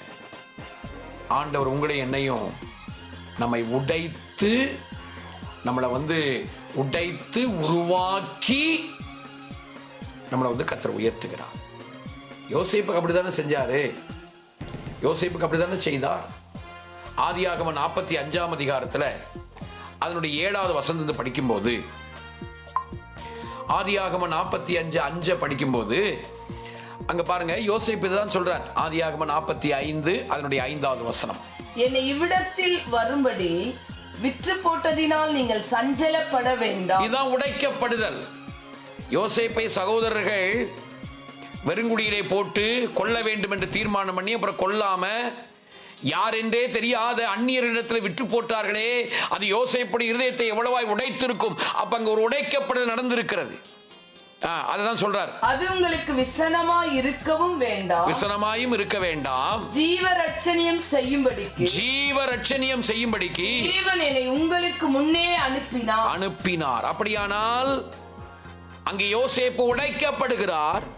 அடுத்து எகிப்துக்கு அனுப்பப்பட்டு உருவாக்கப்படுகிறார். அடுத்து எகிப்தினுடைய அதிபதியாக உயர்த்தப்படுகிறது நம்ம பார்க்கிறோம். அப்ப இந்த 3ஐயுமே செய்தது யாரு? தேவன். நீங்க சொல்றாரு, எப்பா நீங்க வருத்தப்பட வேண்டாம்ப்பா, என்ன தேவன் தான் அப்படி செய்தாரு. என்ன அப்படி உடைத்தது தேவன். உங்களதுக்கு கருவியா பயன்படுத்தி இருக்கிறார். மற்றபடி அதை செய்தது தேவன் தான். உங்க மேல எனக்கு எந்த விருப்பம் இல்லை. அவர் செய்ததெல்லாம் நன்மைக்காக. அப்போ உடைத்தார், உருவாக்கினார், என்னை உயர்த்துகிறார் என்று சொல்லுகிறது நம்ம படிக்கிறோம். அருமையான தேவ ஜனமே, உங்களுடைய வாழ்க்கையிலும் என்னுடைய வாழ்க்கையிலும் ஆவிக்குரிய இஸ்ரவேலாக இருக்கிற நம்முடைய வாழ்க்கையில கர்த்தர் நம்மை உடைக்கிறார். அநேக உடைக்கப்படுகிற சூழ்நிலைகள் நமக்கு வருகிறது. நாம் அநேக நேரங்களில் அநேகரால் உடைக்கப்படுகிறோம். வார்த்தைகளினால் உடைக்கப்படுகிறோம், அவங்களுடைய செயல்களினால் உடைக்கப்படுகிறோம். கைவிடப்படும் போது, உபத்திரவப்படும் போது, எதிர்பாராத சம்பவங்கள் நடக்கும் போது நம்முடைய உள்ளம் உடைகிறது, இருதயம் உடைகிறது. இப்படி நாம் உடைக்கப்படுகிறோமே, இந்த உடைக்கப்படுதல் எதற்காக? உருக்குலைந்து போவதற்கா? இல்லை, நாம் உருவாக்கப்படுவதற்காக. கர்த்தர் நம்மளை உருவாக்குறார். நம்மளை உடைத்து ஆண்டவர் நம்மை உருவாக்குகிறார். அப்படி உருவாக்கிதான் நம்மளை கர்த்தர் உயர்த்துகிறார். உயர்வுக்கு நேராக நம்மளை கொண்டு போறார். இததான் சங்கீதம் 139 14-15 வசனங்களிலேயும் அங்க யோசேப்பு சொன்னது போல சங்கீதக்காரனும் அதை சொல்லுகிறார். சங்கீதம் 139 அதனுடைய 14-15 வசனங்களை வாசிங்க. சங்கீதம் 139 அதனுடைய 14-15 வசனங்கள். நான் பிரமிக்கத்தக்க அதிசயமாய் உண்டாக்கப்பட்டபடியால் உம்மை துதிப்பேன். உமது கிரியைகள் அதிசயமானவைகள், அது என் ஆத்துமாவுக்கு நன்றாய் தெரியும். நான் ஒளிப்பிடத்தில் உண்டாக்கப்பட்டு பூமியின் தாழ்விடங்களில் விசித்திர வினோதமாய் உருவாக்கப்பட்ட. அந்த தாழ்விடங்களை கவனித்துக் கொள்ளுங்க. தாழ்விடங்கள், நம்ம உடைக்கப்படுகிற இடம்தான் நம்முடைய வாழ்க்கையினுடைய தாழ்விடம். தாழ்விடங்களிலே விசித்திர வினோதமாய் உருவாக்கப்பட்டேன். எலும்புகள் உமக்கு மறைவாய் இருக்கவில்லை. என் கருவை உம்முடைய கண்கள் கண்டது. என்னை அவயங்களில் ஒன்றாகிலும் இல்லாத போது அவைகள் அனைத்தும் அவைகள் உருவேற்றப்படும் நாட்களும் உமது புஸ்தகத்தில் எழுதியிருக்கின்றது. அப்போ ஆண்டவர் நம்மை உடைத்து உருவாக்குகிறார். 2 கொரிந்தியர் 4ஆம் அதிகாரம் அதனுடைய 7-8 வசனத்தை படிக்கும் போது, 2 கொரிந்தியர் 4ஆம் அதிகாரம் அதனுடைய 7-8 வசனத்தை வாசிப்போமாக. 2 கொரிந்தியர் 4ஆம் அதிகாரத்தினுடைய 8ஆம் வசனத்தை வாசிங்க. 8ஆம் வசனம். நாங்கள் எப்பக்கத்திலும் நெருக்கப்பட்டும் ஒடுங்கி போகிறதில்லை, கலக்கமடைந்தும் மனமுறிவடைவதில்லை, துன்பப்படுத்தப்பட்டும் கைவிடப்படுகிறதில்லை, கீழே தள்ளப்பட்டும் போவதில்லை. பிரதர், சிஸ்டர், நெருக்கப்பட்டு, கீழே தள்ளப்பட்டு, கைவிடப்பட்டு, உபத்திரவத்தை உடைக்கப்படுகிற நிலைமையை அனுபவிக்கிறீங்களா? Brother, sister, அனுபவிக்கிறீங்களா? கவலைப்படாதீங்க. நீங்க அப்படி உடைக்கப்படுவதெல்லாம் உருக்குலைந்து போக அல்ல, நீங்களும் நானும் உருவாக்கப்படுவதற்கு களிமண்ணை கர்த்தர் குயவனாய் இருந்து கர்த்தரே களிமண்ணை உருவாக்குகிறார், உடைத்து உருவாக்குகிறார். ரோமர் 9 20-21 வசனங்களை படிக்கும் போது, ரோமர் 9 அதனுடைய 20-21 வசனத்தை வாசிப்போமாக. ரோமர் 9ஆம் அதிகாரம் அதனுடைய 20-21 வசனம். அப்படியானால் மனுஷனே, தேவனோடு எதிர்த்து தர்க்கிக்கிற நீ யார்? உருவாக்கப்பட்ட வஸ்து உருவாக்கினவனை நோக்கி நீ என்னை ஏன் இப்படி உருவாக்கினாய் என்று சொல்லலாமா? மிதியிடப்பட்ட ஒரே களிமண்ணினால் குயவன் ஒரு பாத்திரத்தை கனமான காரியத்திற்கும் ஒரு பாத்திரத்தை கனவீனமான காரியத்திற்கும் பண்ணுகிறதற்கு மண்ணின் மேல் அவனுக்கு அதிகாரம் இல்லையா? அப்ப அவர் உருவாக்கி உடைத்து நம்மை உருவாக்குகிறார். சகோதர சகோதரிகளே, பிரதர், சிஸ்டர், நீங்க கடந்து போற சூழல் உங்களை உடைக்குதா? உள்ளத்தை ரொம்ப உடைக்குதா? நீங்க கேட்ட வார்த்தை உங்க உள்ளத்தை ரொம்ப உடைக்குதா? இரவுல தூக்கம் வரலங்க, இப்படி பேசிட்டாங்க, இப்படி செஞ்சுட்டாங்க, என் உள்ளமெல்லாம் உடைஞ்சிருச்சுங்க, நைட்ல தூக்கம் வர மாட்டேங்குதுன்னு சொல்லி வேதனைப்படுறீங்களா?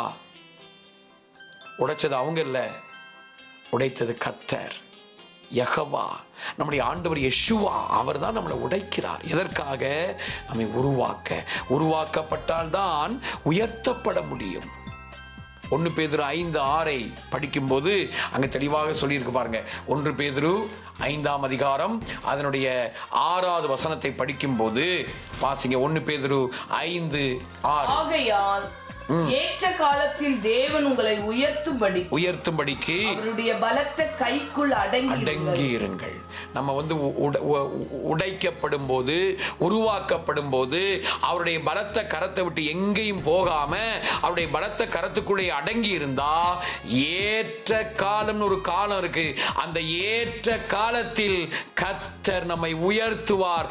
யெகோவா யோத்ஹே வாப்ஹே யெஷுவா நம்மை உயர்த்துவதற்கு வல்லமை உள்ளவராக இருக்கிறார். இதை நம்ம இங்கே படிக்கிறோம். இதுதான் இந்த எழுத்துக்களுக்குள் மறைந்திருக்கிற ரகசியம். இஸ்ராயேல் அப்படிங்கிற வார்த்தைக்குள்ள மறைந்திருக்கிற ரகசியம் என்ன? தேவனால் உடைக்கப்பட்டு உருவாக்கப்பட்டு உயர்த்தப்படுகிறவன் என்பதுதான் அங்க இருக்கிற அந்த எழுத்துக்கள் நமக்கு காண்பிக்கிற ரகசியமாக இருக்கிறது. பிரதர், சிஸ்டர், உங்க வாழ்க்கையில, என்னுடைய வாழ்க்கையிலையும் கர்த்தர் இவ்விதமாக கிரியை செய்ய அவர் விரும்புகிறார். அப்படிதான் அவர் கிரியை செய்து நம்மை நடத்துகிறார். அந்த பாதைக்கு நம்மை முற்றிலுமாக அர்ப்பணிப்போம். அந்த நேரத்தில் அவருடைய பலத்தை கையை விட்டு வர எங்கேயும் போகக்கூடாது. இந்த ஆகார் ஓடி போனது போல நம்ம ஓடக்கூடாது. கர்த்தர் இடத்துல அடங்கி இருப்போம். கர்த்தர் வைத்த இடத்துல அடங்கி இருப்போம். கர்த்தர் கிரியை செய்வார். சரி, நான்காவது ஒரு முக்கியமான காரியத்தை நம்ம படிக்கிறோம். இந்த இஸ்ராயேலை குறித்து நான்காவது பொக்கிஷம் என்ன அப்படின்னா, 8 விதமான ஆசீர்வாதங்கள். இந்த இஸ்ரேலுக்கு இஸ்ராயேல் என்று சொல்லப்பட்டிருக்கிறது அல்லவா? அப்போ இதெல்லாத்தையும் நம்ம சேர்த்து, நம்ம படிச்சதெல்லாம் நம்ம சேர்த்து பார்க்கும்போது ஆண்டவர் என்ன சொல்றாரு அவங்கள பார்த்து? என்னுடைய பிரபுவா இருக்கிறவர்களே, ஷமா இஸ்ராயேல் அப்படின்னா இஸ்ரவேலே, என்னுடைய பிரபுவா இருப்பவர்களே, தேவனுக்கு முன்பாக நேராய் நடப்பவர்களே, தேவனால் உடைத்து உருவாக்கப்பட்டு உயர்த்தப்படுகிறவர்களே, கேளுங்கள், கேள், ஷமா இஸ்ராயேல் என்று சொல்கிறார். இப்ப கிறிஸ்துவுக்குள் நாம் யார் என்பது நமக்கு தெரிய வேண்டும் அல்லவா? சரி, இப்ப நாலாவது குறிப்புக்குள்ள போகலாம். 8 விதமான ஆசீர்வாதங்கள். இவங்களுக்கு ஆண்டவர் 8 விதமான ஆசீர்வாதங்களை கொடுத்திருக்கார். என்ன ஒரு ஆச்சரியம்னா, இந்த 8 விதமான ஆசீர்வாதங்களும் வேதத்துல ஒரே இடத்துல இருக்கு. 2 வசனங்களுக்குள்ளாக ஆவியானவர் அதை எழுதி வைத்திருக்கிறார். அது எங்க இருக்குன்னா, ரோமர் 9ஆம் அதிகாரம் அதனுடைய 4ம் 5மான வசனங்கள்ல அந்த 8 விதமான ஆசீர்வாதங்களும் அங்கே இருப்பதை நம்ம பார்க்க முடியும். வாசிங்க, ரோமர் 9ஆம் அதிகாரம் அதனுடைய 4ம் 5மான வசனங்கள். அவர்கள் இஸ்ரவேலரே, பாருங்க, சொல்றார் பவுல், அவர்கள் இஸ்ரவேலரே அப்படின்னு சொல்லிட்டு அந்த 8 விதமான ஆசீர்வாதத்தை இங்க சொல்றார். அது ஒவ்வொன்றாக நான் சொல்றேன். வசனங்கள் எல்லாம் படிக்க நேரம் இல்லை. நீங்க அந்த வசனத்தை சொல்றேன், நீங்க அதை குறித்துக் கொள்ளுங்க. வாசிங்க, அவர்கள் இஸ்ரவேலரே புத்திர சுவிகாரம் அப்படின்னு எடுத்துங்க. முதல் ஆசீர்வாதம் என்னன்னா, அவங்க யாரு? புத்திர சுவிகாரர், அதாவது குமாரர் என்கிறதான உரிமையை பெற்றவர்கள். ரோமர் 8ஆம் அதிகாரத்துல 14, 15, 16 ஆவிக்குரிய இஸ்ரவேலாகிய நமக்கு ஆண்டவர் அந்த புத்திர சுவிகாரத்தை பரிசுத்த ஆவியானவர் மூலமாகவே நமக்கு தந்திருக்கிறார். ஓகே, அடுத்து 2வது வாசிங்க. மகிமையும். 2வது மகிமையும். மகிமை இஸ்ரவேல் ஜனத்துக்கு 2வது ஆசீர்வாதம் என்னன்னா மகிமை. இந்த மகிமையை நமக்கு, ஆவிக்குரிய இஸ்ரவேலாகிய நமக்கு இந்த மகிமை எப்படி வருகிறது அப்படின்னா, 2 கொரிந்தியர் 3ஆம் அதிகாரத்துடைய கடைசி வசனம் 2 கொரிந்தியர் 3:18 நீங்க பாத்தீங்கன்னா, ஆவியா இருக்கிற கர்த்தரால் அந்த சாயலாகத்தானே மகிமையின் மேல் மகிமை அடைந்து மறுரூபப்படுகிறோம் சொல்லியிருக்கு. இந்த மகிமையை நமக்கு எப்படி வருகிறது? பரிசுத்த ஆவியானவர் மூலமாகவே வருகிறது. சரி, அடுத்து 3வது உடன்படிக்கைகள். 3வது பாருங்க, அவங்களுக்கு என்ன இருக்கு? உடன்படிக்கைகள். உடன்படிக்கை, அவங்களுக்கு உடன்படிக்கை வந்திருக்கு, கர்த்தர் கொடுத்திருக்கார். அவங்க உடன்படிக்கையின் மக்கள்.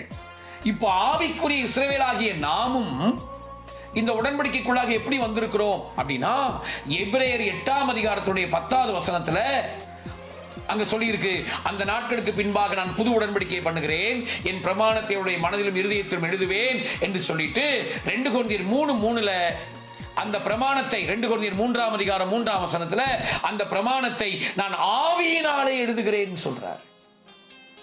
அப்போ நீங்களும் நானும் இந்த உடன்படிக்கைக்குள்ளாக கொண்டு வரப்பட்டிருக்கிறோமே. இப்படி கொண்டு வரப்பட்டதும் யாரால? பரிசுத்த ஆவியானவரால். அடுத்து 4வது ஆசீர்வாதம் பாருங்க, வாசிங்க. நியாயப்பிரமாணமும். நியாயப்பிரமாணமும். அப்ப அவங்களுக்கு ஆண்டவர் பிரமாணத்தை கொடுத்தார், கட்டளைகளை கொடுத்தார். இன்றைக்கு நமக்கும் ஆண்டவர் கட்டளைகளை தேவன் கொடுத்திருக்கிறார். அன்றைக்கு பழைய ஏற்பாட்டு சீனாய் மலையில பிரமாணம் கொடுக்கப்பட்டதும், புதிய ஏற்பாட்டு பெந்தைகோஸ்தை நாளிலே பரிசுத்த ஆவியானவர் இறங்கினதும் ஒரே நாள், சேம் டே. வருடங்கள் கடந்து போய்விட்டன, ஆனா அந்த நாள் ஒரே நாள், 50ஆம் நாள். அப்போ அந்த ஆவியானவர் தான் புதிய ஏற்பாட்டில் நம்மை பிரமாணங்களுக்குள்ளே, அதாவது கட்டளைகளுக்குள்ளே நம்மை நடத்துகிறார், நம்மளை கை கொள்ள உதவி செய்கிறார்.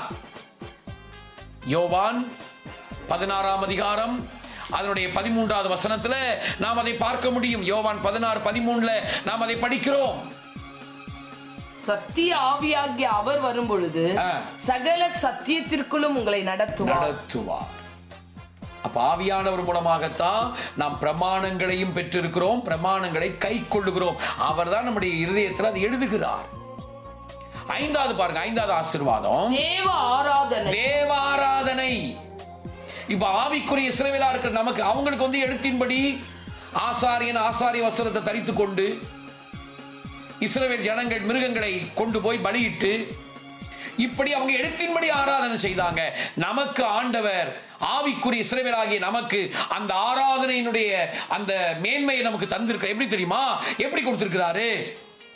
யோவான் 4ஆம் அதிகாரம் 22, 23, 24 வசனங்களை படிக்கும் போது, அங்கேயும் பிலிப்பியர் புத்தகத்துல அதனுடைய பிலிப்பியர் 3ஆம் அதிகாரத்துடைய 3வது வசனம், இந்த வசனங்களை நாம் படிக்கும் போது அங்கேயும் பரிசுத்த ஆவியானவர் மூலமாகவே நாம் அந்த ஆராதனையினுடைய மகத்துவத்தை, மேன்மையை நாம் அனுபவிக்கிறோம். ஆவியோடும் உண்மையோடும் அவரை தொழுது கொள்ள வேண்டும் என்று சொல்லப்பட்டிருக்கிறது. உண்மையான விருத்த சேதனம் என்பது மாம்சத்தின் மேல் நம்பிக்கை வைக்காமல் ஆவியில் தேவனை ஆராதிக்க வேண்டும் என்று சொல்லி இருக்கிறது. அதனால ஆவியானவர் மூலமாகத்தான் தேவ ஆராதனை, தேவனை ஆராதிக்கிற பாக்கியம் நமக்கு கிடைத்திருக்கு.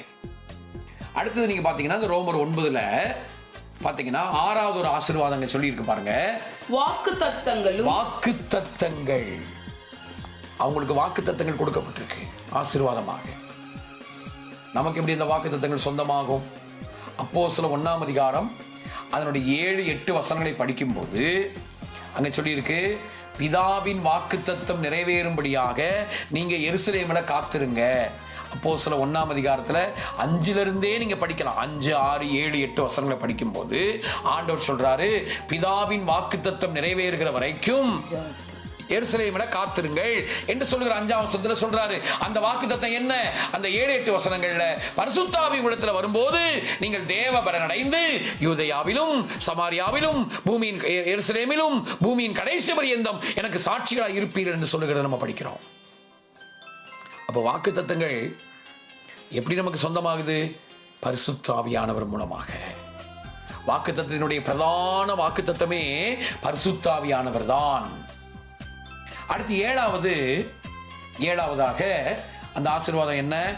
7வது வாக்குத்தத்தங்கள் அவருடையவைகளே, பிதாக்களும் அவருடைய. 7வது இஸ்ரவேலுக்குரிய 7வது ஆசீர்வாதம் என்ன? பிதாக்கள் அவருடையவர்களே. இன்றைக்கு பரிசுத்த ஆவியானவர் மூலமாக அந்த பிதாக்கள் இன்றைக்கு நமக்கும் பிதாக்களாக, தகப்பன்மார்களாக மாறி இருக்கிறார்கள்.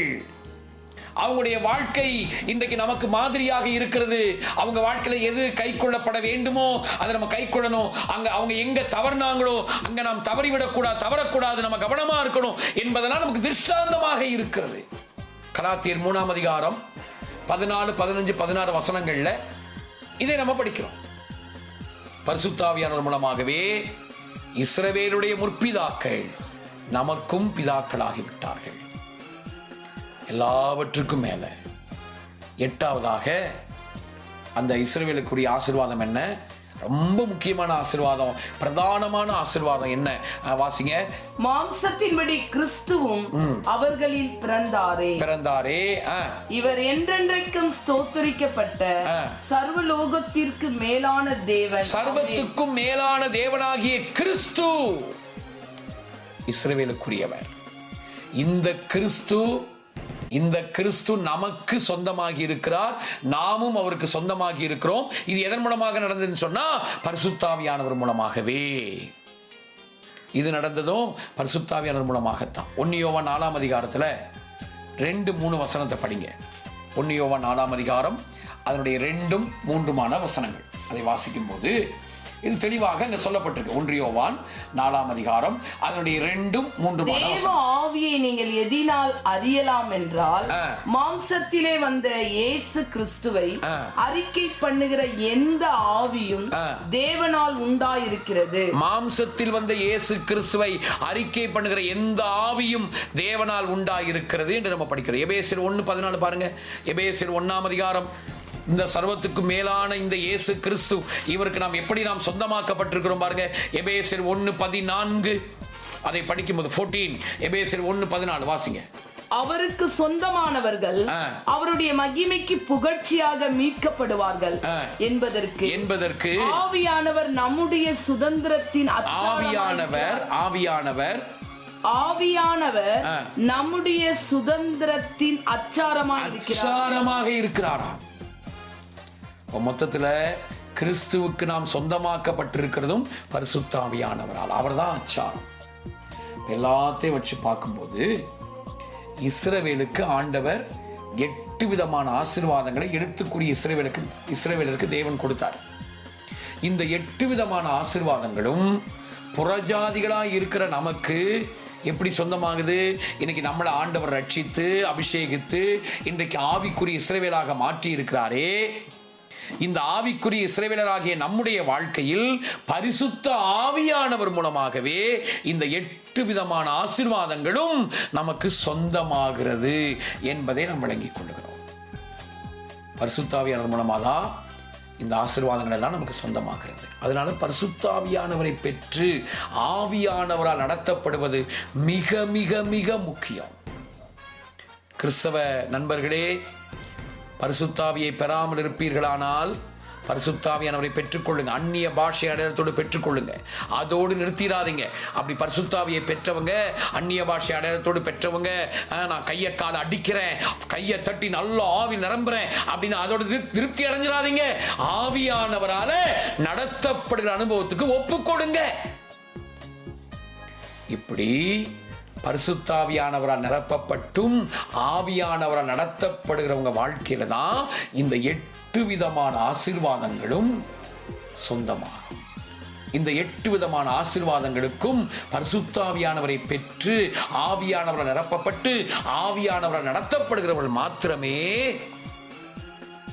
இந்த 8 விதமான ஆசீர்வாதங்களுக்கும் பங்காளிகளாக மாறுகிறார்கள் என்பதை நம்ம விளங்கிக் கொள்கிறோம்.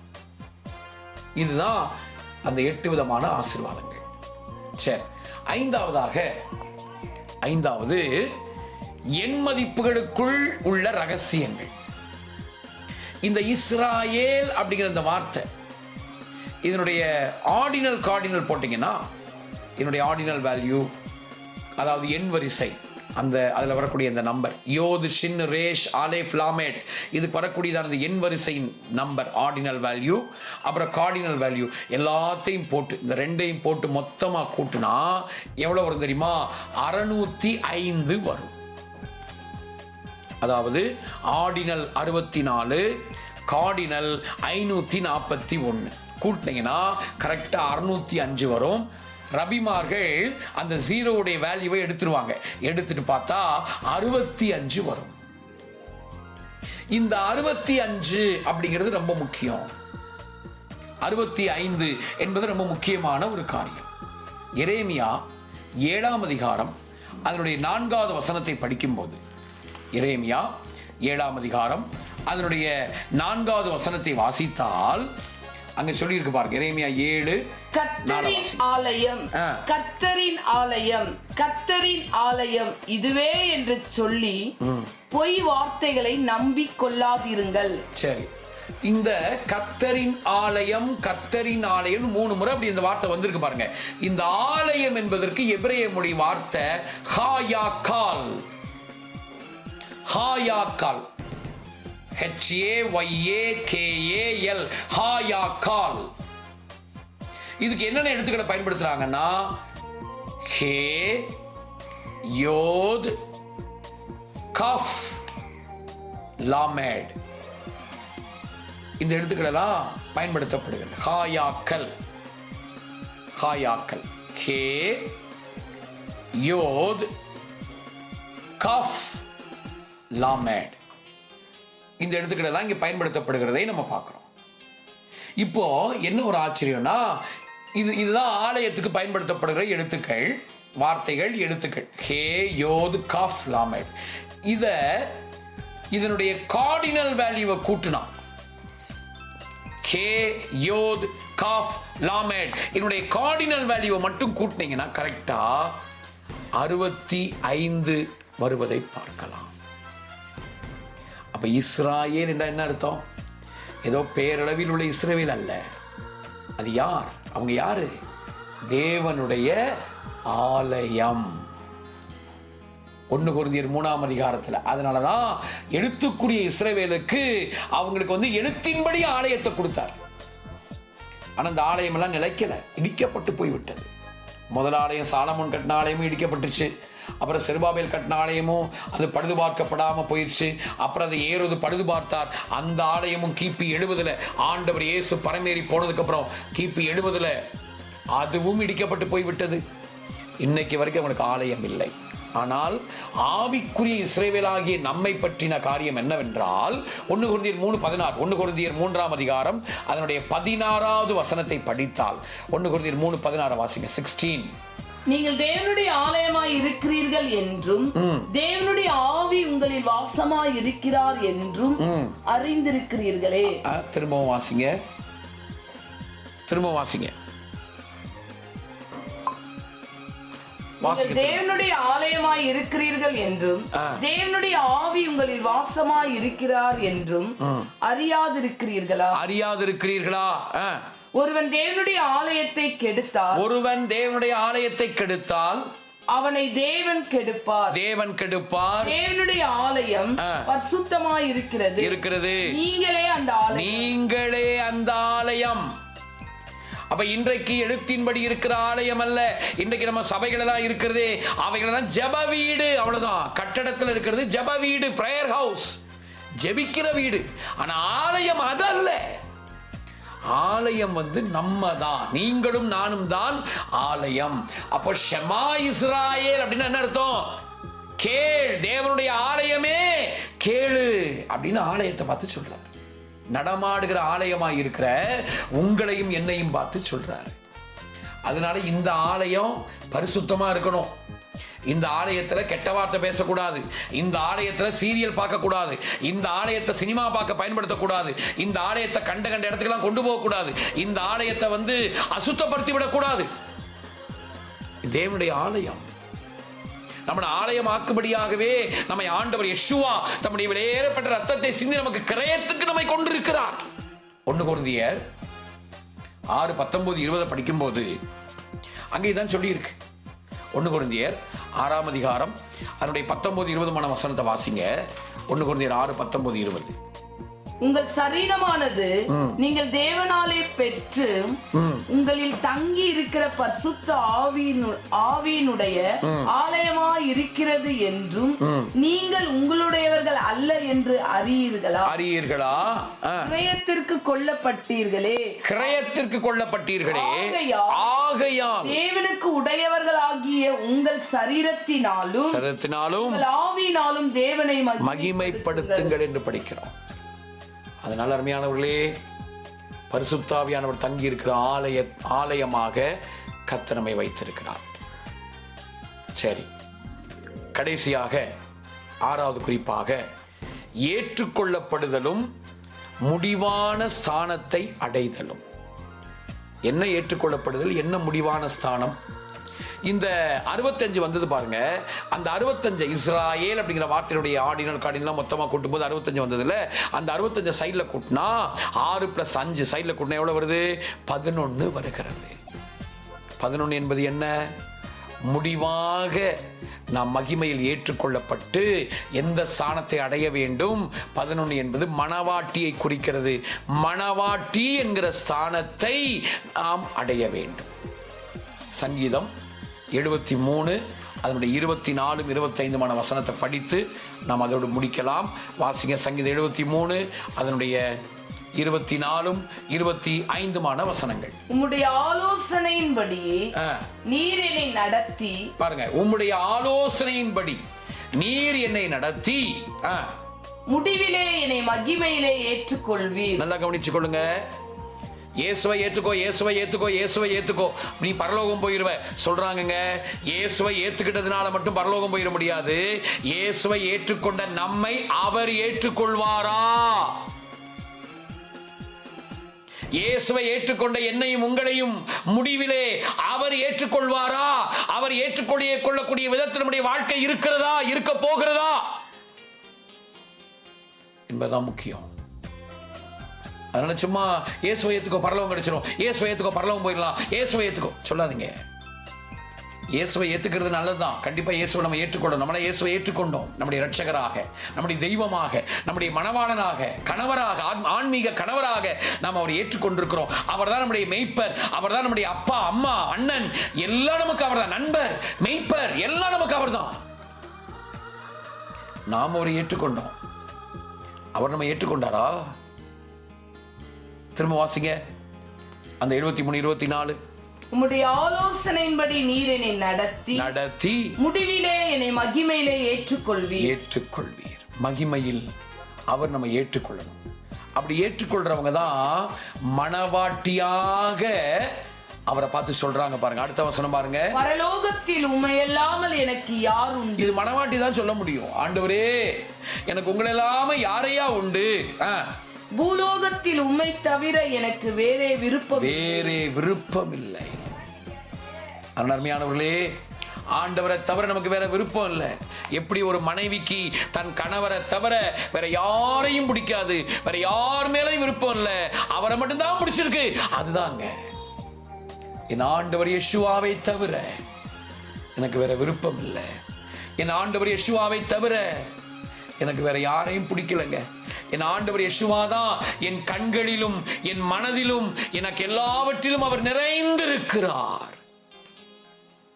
என் உள்ளத்திலும் என் இருதயத்திலும் என் கண்களிலும் அவரே நிறைந்திருக்கிறார். இதான் மணவாட்டி சொல்ற வார்த்தை.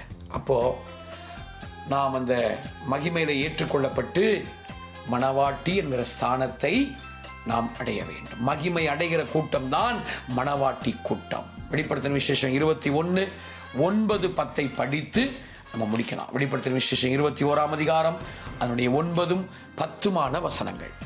பின்பு கடைசியான 7 வாதைகளால் நிறைந்த 7 கலசங்களை உடைய அந்த 7 தூதரில் ஒருவன் என்னிடத்தில் வந்து, நீ இங்கே வா, ஆட்டுக்குட்டியானவருடைய மனைவியாகிய மணவாட்டியை உனக்கு காண்பிக்கிறேன் என்று சொல்லி பெரிதும் உயரமான ஒரு பர்வதத்தில் என்னை ஆவியில் கொண்டு போய் தேவனுடைய மகிமை அடைந்த எருசலேம் ஆகிய பரிசுத்த நகரம் பரலோகத்தை விட்டு தேவனிடத்திலிருந்து இறங்கி வருகிறதை எனக்கு காண்பித்தான். போதும். அப்போ அந்த மகிமை அடைந்த எருசலேம் தான் மணவாட்டி கூட்டம். அருமையான தேவ ஜனமே, இந்த மணவாட்டி கூட்டத்தை மகிமையில் ஏற்றுக்கொள்ளும்படியாகவே ஆண்டவர் இயேசு மத்திய ஆகாயத்தில் வரப்போகிறார். ஷமா இஸ்ராயேல் யஹவா எலோஹேனு யஹவா எஹாட் என்று நம்ம படிக்கிறோம். அப்போ இந்த 2வது வார்த்தைக்குள்ள 6 பொக்கிஷங்கள் நம்ம படிக்கிறோம் அல்லவா? இப்ப இதெல்லாத்தையும் நம்ம சேர்த்து பார்த்தா இப்ப நாம் யார், கிறிஸ்துவுக்குள் நம்மை ஆண்டவர் எப்படி பார்க்கிறாரு அப்படிங்கறத நம்ம விளங்கிக் கொள்ள முடியும். நாம் யார், கிறிஸ்துவுக்குள் நீங்களும் நானும் யார்? அது தெளிவா சொல்லி இருக்கு. இஸ்ரவேலே, இஸ்ராயேல் என்ன அர்த்தம்? இஸ்ரவேலே கேள் அப்படின்னா என்ன அர்த்தம்? தேவனோடு போராடி மேற்கொண்டவனே கேள். தேவனுடைய ராஜாவாய், தேவனால் ராஜாவாக ஏற்படுத்தப்பட்டவனே கேள். தேவனுக்கு முன்பாக நேராய் நடக்கிறவனே கேள். உலக தோற்றத்துக்கு முன்பாகவே முன்குறிக்கப்பட்டவனே கேள். கேளுங்க. உலகத்தோட்டத்துக்கு முன்பாக முன்குறிக்கப்பட்டவங்க யாராலும் சரி, ஆணாக இருந்தாலும் பெண்ணாக இருந்தாலும் உலகத்தோட்டத்துக்கு முன்பாக முன்குறிக்கப்பட்டவர்களே கேளுங்கள். ஷமா இஸ்ராயேல் அப்படி சொல்றாரு. தேவனால் உடைக்கப்பட்டு உருவாக்கப்பட்டு உயர்த்தப்படுகிறவர்களே கேளுங்கள் சொல்றாரு. 8 விதமான ஆசீர்வாதங்களை பெற்றிருக்கிறவர்களே கேளுங்கள். பரிசுத்தாவின் மூலமாக 8 விதமான ஆசீர்வாதங்களை பெற்று அனுபவிக்கிறவர்களே கேளுங்கள். தேவனுடைய நடமாடுகிற ஆலயமாக இருப்பவர்களே கேளுங்கள். எல்லாவற்றுக்கும் மேல முடிவிலே அவரால் ஏற்றுக்கொள்ளப்பட்டு மணவாட்டி என்கிற ஸ்தானத்தை அடைய போகிறவர்களே கேளுங்கள். அதான் இஸ்ராயேல். ஷமா இஸ்ராயேல். இந்த கூட்டமாகத்தான் நீங்களும் நானும் இருக்கணும்னு கர்த்தர் விரும்புகிறார். நம்மளை இப்படிதான் பார்க்கிறார். நம்ம இப்படிதான் இருப்போம் அப்படின்னு ஆண்டவர் நம்மளை நம்புறாருங்க. நம்மளை நம்புறாரு. நம்புகிற ஆண்டவருக்கு நம்ம நன்றி உள்ளவர்களாக இருந்து அவர் நம்புறபடியே நம்ம மாறணும். அதற்கு தான் கர்த்தர் நம்மை அழைத்திருக்கிறார். நம்மளை ஆவிக்குரிய இஸ்ரவேலாக வைத்திருக்கிறார். இந்த கூட்டத்தை சேர்க்க தான் அவர் வரப்போகிறார். கர்த்தர் நமக்கு உதவி செய்வார். தேவன் நமக்கு இரக்கம் பாராட்டுவார். ஜெபிப்போம். அன்பின் நல்ல ஆண்டவரே, நாங்கள் நம்மை துதிக்கிறப்பா. எங்களோட கர்த்தர் இடைப்பட்ட நல்ல தயவுக்காக உங்களுக்கு நன்றி செலுத்துகிறோம். எங்களுடைய உள்ளமும் கண்களும் உண்மையே பார்க்கட்டும் அப்பா. நான் இயேசுவின் தரிசனத்தை, என் யெஷுவாவின் தரிசனத்தை நிமிஷந்தோறும் காண்கிறதால் என்று பக்தர்கள் பாடினது போல ஆண்டவரே, நிமிடந்தோறும் ஒவ்வொரு நொடியும் எங்களுடைய கண்கள், மனக்கண்கள் உண்மையே காண்பதாகப்பா கர்த்தர் உதவி செய்வீராக. இங்கே நாங்கள் இஸ்ரவேலை குறித்து படித்ததான அத்தனை காரியங்களும் ஆவிக்குரிய இஸ்ரவேலாக எங்களை மாற்றியிருக்கிற எங்களுடைய வாழ்க்கையில உண்டாவதாகப்பா தயவுள்ள கர்த்தர் ஒப்புக் கொடுக்கிறோம். இந்த வார்த்தைகளை கேட்ட ஒவ்வொருவரையும் ஆசீர்வதிங்க. எல்லாரோடும் கிருபை இருக்கட்டும். எல்லாரையும் வழிநடத்துங்கப்பா. அவங்க விரும்புகிற காரியத்தை வாய்க்க பண்ணுங்கப்பா. எங்க எல்லாரும் அதிசீக்கிரமானவரை ஆயத்தப்படுத்துங்கப்பா. நாங்கள் எல்லாரும் ஆவிக்குரிய இஸ்ராயேல் என்பதை உணர்ந்து உம்முடைய சத்தம் கேட்டு உம்முடைய சித்தம் செய்ய எனக்கு உதவி செய்வீராக.